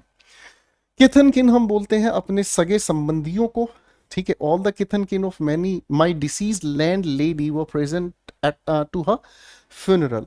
ऑफिस कलीग्स नहीं, सीक्रेट एनिमीज नहीं, special students, blood relation. Kith and kin सगे संबंधियों को कहा जाता है दोस्तों। क्वेश्चन हमारे सामने लिखा हुआ है, I sometimes accept excess work. मैं जरूर से ज्यादा काम कभी कभी स्वीकार कर लेता हूं to to please my manager, अपने मैनेजर को खुश करने के लिए। So I take more responsibilities than I can manage. तो भाई जितना पचा सकते हैं उससे ज्यादा आप टुकड़ा तोड़ लेते हैं, यानी कि आपकी जितनी हिम्मत है उससे ज्यादा आप काम कर लेते हैं। Get a taste of my own medicine, इसका मतलब होता है भाई अगर आप किसी इंसान के सामने नेगेटिव काम करते हैं, वही नेगेटिविटी आपके सामने हो जाए। बर्न माई बोट्स का मतलब है जो आपके पास वापस पुनः उस स्थिति में जाने की संभावना है वो खत्म कर देना, ठीक है। किसी ऑथेंटिक सोर्स से किसी जानकारी को डायरेक्ट लेना, उसे हम इस ईडियम से कहते हैं hear it straight from the horse mouth. Underline idiom का मीनिंग आपको बताना है, only those having blue blood can. Blue blood का अर्थ क्या होता है मेरे बच्चों। ब्लू ब्लड की अगर हम बात कर रहे हैं तो ब्लू ब्लड का मतलब होता है only those having blue blood can denote can dethrone evil autocrat restore equilibrium, यानी कि हम उस इंसान को कहते हैं जो क्या कर रहे होते हैं, यानी कि पुश्तैनी जो राजा होते हैं उस लाइन को तोड़ सकते हैं। Only those having blue blood can dethrone the evil autocrat, ठीक है ना, वो डी थ्रोन कर सकते हैं एरिस्टोक्रेटिक लीनिएज को। लीनिएज का मतलब वंश वृत्ति हो गया, एरिस्टोक्रेट राजाओं से राजा, राजाओं से राजा जो बनते आ रहे हैं, उस लीनिएज को तोड़ने की हिम्मत रखते हैं। Person who is critical of the motives of others is called cynic, interviewer, chauffeur, curator. Zoo का caretaker, professional driver, interview लेने वाला सिनिक कहलाता है। शक्की मिजाजी होता है जो दूसरों के भले के काम पर भी शक करता है। Now we have question 93, 94. Modesty or shyness resulting from a lack of self confidence, ठीक है, यानी कि वो घबराहट जो अपने ऊपर कॉन्फिडेंस ना होने की वजह से पैदा होती है, is called assurance, determination, conviction या डिफिडेंस। क्या कहेंगे दोस्तों इसको हम। ये सिचुएशन खतरनाक होती है, जीवन में इसे कभी ना आने देना। एक ऐसी शर्मिंदगी जो आपका अपने ऊपर कॉन्फिडेंस ना होने की वजह से है, इसको डिफिडेंस। कन्विक्शन का मतलब बिलीफ है, डिटर्मिनेशन दृढ़ निश्चय, एश्योरेंस का मतलब भरोसा। 94 क्वेश्चन को देखते हैं, एरर क्या होगा। एरर के लिए इस क्वेश्चन को बनाएंगे भाई। सवाल है, Raveena has made up her mind, Raveena ने अपना मन पक्का कर लिया है, टू कैरिड, अरे सरकार टू के साथ इन्फिनिटिव V1 लेकर आता है। तो भाई बहुत प्यारा सवाल दे दिया है, इसको तो छुटकी में ही आप लोगों ने उड़ा दिया होगा, ठीक है। लगातार इस क्लास को तैयार करने में भाई आज मेरी हालत खराब हो गई है। बस ये ना हो कि कल पता चले कि कल की क्लासेस की छुट्टी ना हो जाए, पैरों में दर्द हो गया लगातार क्लास करते हुए बच्चों। पर कोई बात नहीं, आपका प्यार है ना मेरे लिए सबसे बड़ी ताकत है। बैक टू बैक का मतलब क्या होता है, लगातार। इसी बात का अर्थ समझाने के लिए मैं कहना चाह रहा था कि क्लास बैक टू बैक चल रही है, उसके बीच आप लोगों के लिए ये मेहनत करना, इट टेक्स एवरीथिंग यार, ठीक है ना। इसका मतलब होता है बिना रुके। तो बिना रुके कौन सी जगह है, यानी कि, ठीक है भाई, हम लोग कभी कभी इस भाषा को ऐसे भी बोलते हैं ना, बैक टू बैक सारे सब्जेक्ट पढ़ने पड़ते हैं, बैक टू बैक सारी क्लासेस हैं, यानी कि कोई भी क्लास के बीच कोई गैप नहीं, ब्रेक नहीं है। The team always to come up with unique advertisements for all its clients. जो टीम है वो हमेशा क्या कर रही होती है, कुछ ऐसे विचारों के साथ आती है एडवर्टीजमेंट जो हर तरह के क्लाइंट को क्या कर सके, आकर्षित कर सके। अब ऐसी चीज की अगर हम बात कर रहे हैं तो कुछ नया सोचकर आना, तो आप यही कहेंगे थिंक्स आउटसाइड द बॉक्स। ठीक है ना। थ्रो क्वेश्चन टू विंड्स नहीं सर, चेतावनी नहीं, टेक अ बैक सीट नहीं, टर्न द टेबल्स नहीं नहीं। टर्न द टेबल का मतलब होता है जब किसी भी सिचुएशन को आप बदल देते हैं, कोई फेवर में है उसको एकदम से आप बदल देते हैं, विरोध में बदल देते हैं। Now we have two questions for you. The referee declared that the participant who will score the highest points in the tally will take away the cash prize of rupees 50 lakh। Question है बहुत ही प्यारा, declared को देख के समझ में आया, second form of verb that से हमें पता चला लिखा हुआ वाक्य है, इनडायरेक्ट स्पीच में है, तो इसको लेकर हमें पास्ट का मॉडल एक्सिलरी यूज करना होगा। कैन डिस्कशन से गया, स्कोर्स डिस्कशन से गया, सेटल्स डिस्कशन से गया, तो आपकी तरफ से क्या हो गया, गुड स्कोर। ठीक है भाई, करेक्ट हो गया भाई, हाँ है ना।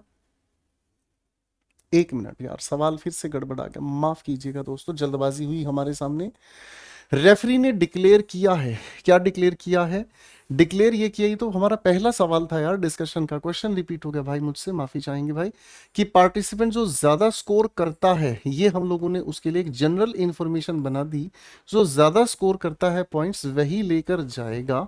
तो भाई प्रेजेंट इंडेफिनेट से हम किसी भी चीज की इंफॉर्मेशन को बताने का काम करते हैं।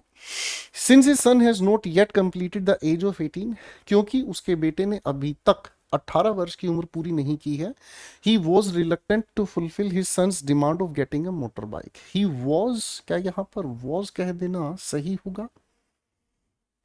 हम्म, तो आप कहेंगे सर यहां एरर हमें कहने की कोशिश करनी होगी।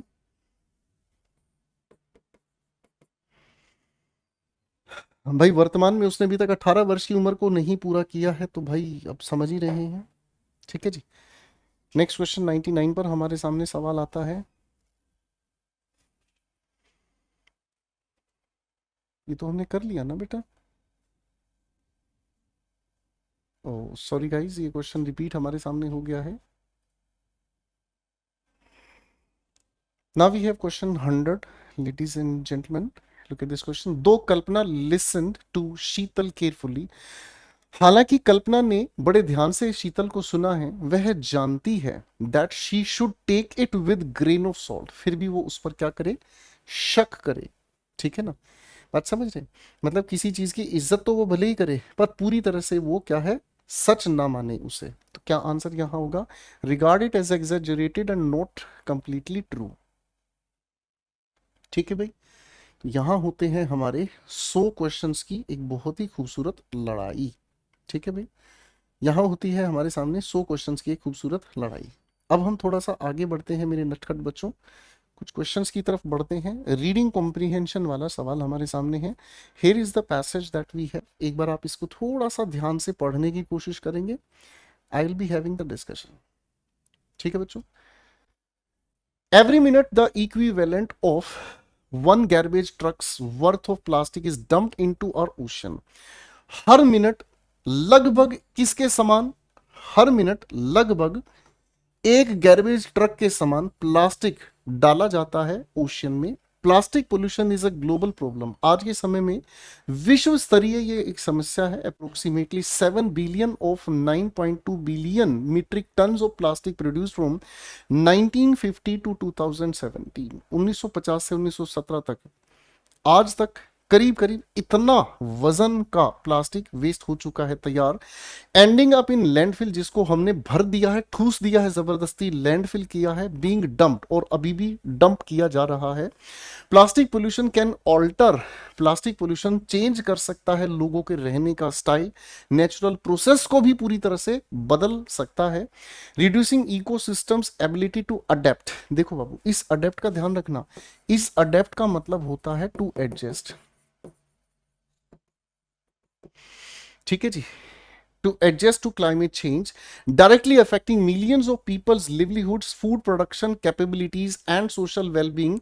UNEP body of work demonstrates that the problem of plastic pollution doesn't exist in vacuum.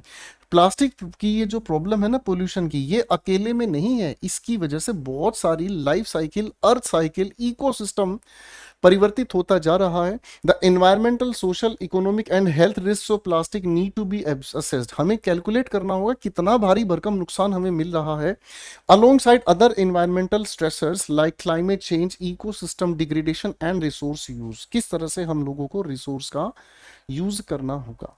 अच्छा सवाल है, अच्छी हमें जानकारी इसमें मिली कि प्लास्टिक का जो पोल्यूशन है वो हमें किस लेवल पर नुकसान पहुंचा रहा है. इसको लेकर हमें कहीं ना कहीं चिंतित होना ही पड़ेगा. आइए दोस्तों, पैसेज की टोन क्या है? पॉपुलिस्ट, लॉडेटरी, इंफॉर्मेटिव या पैट्रोनाइजिंग? आप कहेंगे बाबू इस लिखे हुए सवाल में हम लोगों को सिर्फ इंफॉर्मेशन दी जा रही है, इंफॉर्मेटिव हम इसे कहते हैं. ठीक है जी. Which of the following represents the structure of the passage? किस तरह का ढांचा है इस पैसेज का? Definition, sequence, cause effect, time, order. तो सवाल 102 की अगर हम बात कर रहे हैं तो आपके सामने डेफिनेशन नहीं है, कॉज इफेक्ट नहीं है, टाइम ऑर्डर नहीं, सीक्वेंस हमें बताया है कैसे कैसे कैसे कैसे कौन सी चीज क्रमानुसार बदलती जा रही है.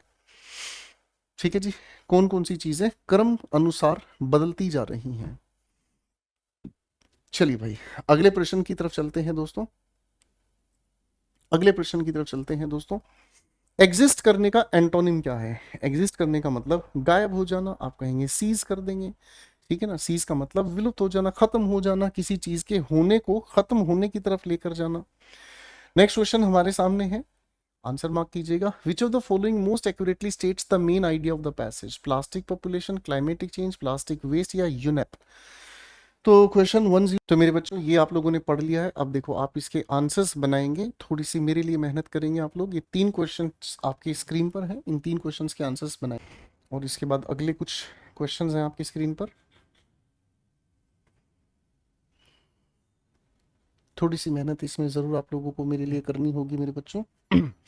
आगे बढ़ते हैं तो आगे हमारे सामने आ गया है क्लोज टेस्ट का एक प्यारा सा सवाल. मेरे प्यारे नटखट बच्चों, इस सवाल को मैं करवा रहा हूं आप लोगों को. ठीक है, क्लोज टेस्ट का सेकंड पार्ट जो है वो आप लोगों को होमवर्क में दिया जाएगा. तो चलिए मेरे प्यारे दोस्तों पढ़ने की कोशिश करते हैं. लिखे हुए पैसेज क्या कहता है? Childhood is an important phase in a person's life. किसी इंसान के जीवन में बाल्यकाल बहुत इंपॉर्टेंट होता है, बहुत महत्वपूर्ण पहलू होता है. Children are free from worries. बच्चे चिंताओं से परे होते हैं, भाई टेंशन, तनाव से परे होते हैं और किसी भी तरह का जो उनकी भावनाओं पर चोट पहुंचती है उससे भी परे होते हैं. सो दे लीड अ वेरी, कैसी लाइफ जी रहे होते हैं? आप कहेंगे सर केयर फ्री कहेंगे या स्ट्रेसफुल कहेंगे? केयर फ्री कहेंगे या स्ट्रेसफुल कहेंगे? तो बिल्कुल साधारण आंसर है, आप कहेंगे सर लापरवाह, बिना किसी चीज की परवाह ही नहीं करते हैं.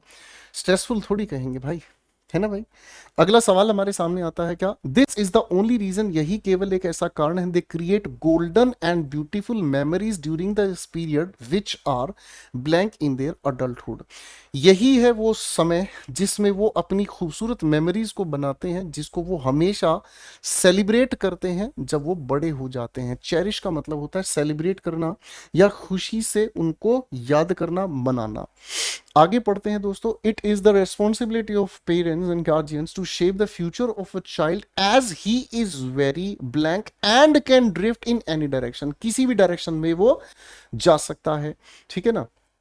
तो पेरेंट्स की और गार्जियंस की ये ड्यूटी है कि बच्चों के भविष्य के लिए हमें ध्यान रखना चाहिए. As he is very mature, innocent, crafty या गिल्टी. आप कहेंगे सर मासूम होता है और जिस डायरेक्शन में हम चाहें बच्चे को उस डायरेक्शन में लेकर जाया जा सकता है. ठीक है ना. आगे हम पढ़ते हैं भाई, हमारे सामने क्या लिखा हुआ है. If they have made any mistakes, अगर बच्चे ने कोई गलती कर दी है, वी शुड, हमें क्या करना चाहिए? हमें डैमेज नहीं करना चाहिए, क्रिएट नहीं करना चाहिए, है ना. हमें क्या करना चाहिए? डिजाइन नहीं, रेक्टिफाई, सुधारना चाहिए हमें बच्चों को, instead of misbehaving with them. How we have behaved with them will be published, bleached, imprinted या कलर्ड. आप कहोगे किसी भी इंसान की सोच पर प्रभाव, छाप छोड़ता है, इम्प्रिंट छोड़ता है on their mind which will reflect on their in later stages. अच्छा क्वेश्चन था मेरे दोस्तों। तो मेरे बच्चों, ये आप लोगों की पूरी 120 क्वेश्चंस का कलेक्शन मेरे को जो आप लोगों के लिए बेहतरीन तरीके से मैंने तैयार किया, ये आप लोगों के लिए है।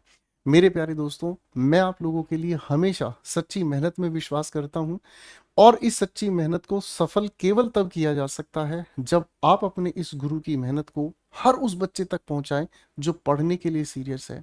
वरना YouTube के इस भवसागर में जिसने गोते लगा लिए उसने अपना रास्ता तो सही ढंग से पाया नहीं, लेकिन वो बेचारा डूब गया है अपना टाइम वेस्ट करने की वजह से, कहीं पहुंच नहीं पाया है। मेरे प्यारे दोस्तों, आपके इस प्यार भरे YouTube channel English with Gopal Verma का हमेशा यही पर्पज रहा, आप लोगों को ऑथेंटिक स्टडी मटेरियल मिले, आप लोगों के लिए जहां जरूरी है वहां आप लोगों के ये प्यारे से गोपाल वर्मा खुद में अवतरित हो जाएं और आप लोगों को बहुत अच्छा कंटेंट दिया जाए। मेरे प्यारे दोस्तों, आप लोगों को ये पूरा का पूरा जो पीडीएफ है, आप लोगों को मेरे नटखट बच्चों, ये पूरी की पूरी जो पीडीएफ है, ये पूरी की पूरी पीडीएफ विद एक्सप्लेनेशन ही मैंने आप लोगों को दी है, जिसके अंदर हर एक शब्द पर पूरा ध्यान दिया है कि उसकी एक्सप्लेनेशन आपको दी जाए। आप लोगों को ये पूरी की पूरी जो पीडीएफ है मेरे टेलीग्राम चैनल पर मिल जाती है, जिसका डिस्क्रिप्शन आप लोगों के यूट्यूब चैनल के डिस्क्रिप्शन में भी है। मैं इसको कम्युनिटी पोस्ट पर भी लिंक इसका पोस्ट करवा देता हूं। बहुत सारे बच्चे जब उस लिंक पर एक बार क्लिक करते हैं तो चैनल नोट फाउंड देखने को मिलता है। वो शैतानी टेलीग्राम वाले जानबूझ के करते, उन्हें पता है कि ये प्यार भरे बच्चे हैं ना, भटकेंगे तो और ज़्यादा भटका के वो मज़ा लेता है। तो 2-3 बार क्लिक करें, रिफ्रेश करें, आप डेफिनेटली वहाँ पहुँच जाते हैं। मेरे प्यारे दोस्तों, इसी तरीके से लगातार मेहनत करते रहिएगा, और जिन बच्चों का सीपीओ प्रीलिम्स अच्छा हुआ है, सीपीओ मेंस की तैयारी में वो जुट जाएं, क्योंकि सीपीओ मेंस सिर्फ इंग्लिश का ही खेल है। इंग्लिश के दम पर ही आप अपना सिलेक्शन लेकर जाएंगे, और आपकी मेहनत हमेशा सफल होगी जब आपके पास टीचर की एक सही गाइडेंस हो, सही कंटेंट हो, और प्रैक्टिस करने का सही अंदाज हो। इसी बात के साथ आपको ढेर सारा आशीर्वाद। खुश रहिएगा, मस्त रहिएगा और खूब सारी मेहनत कीजिएगा। Best wishes.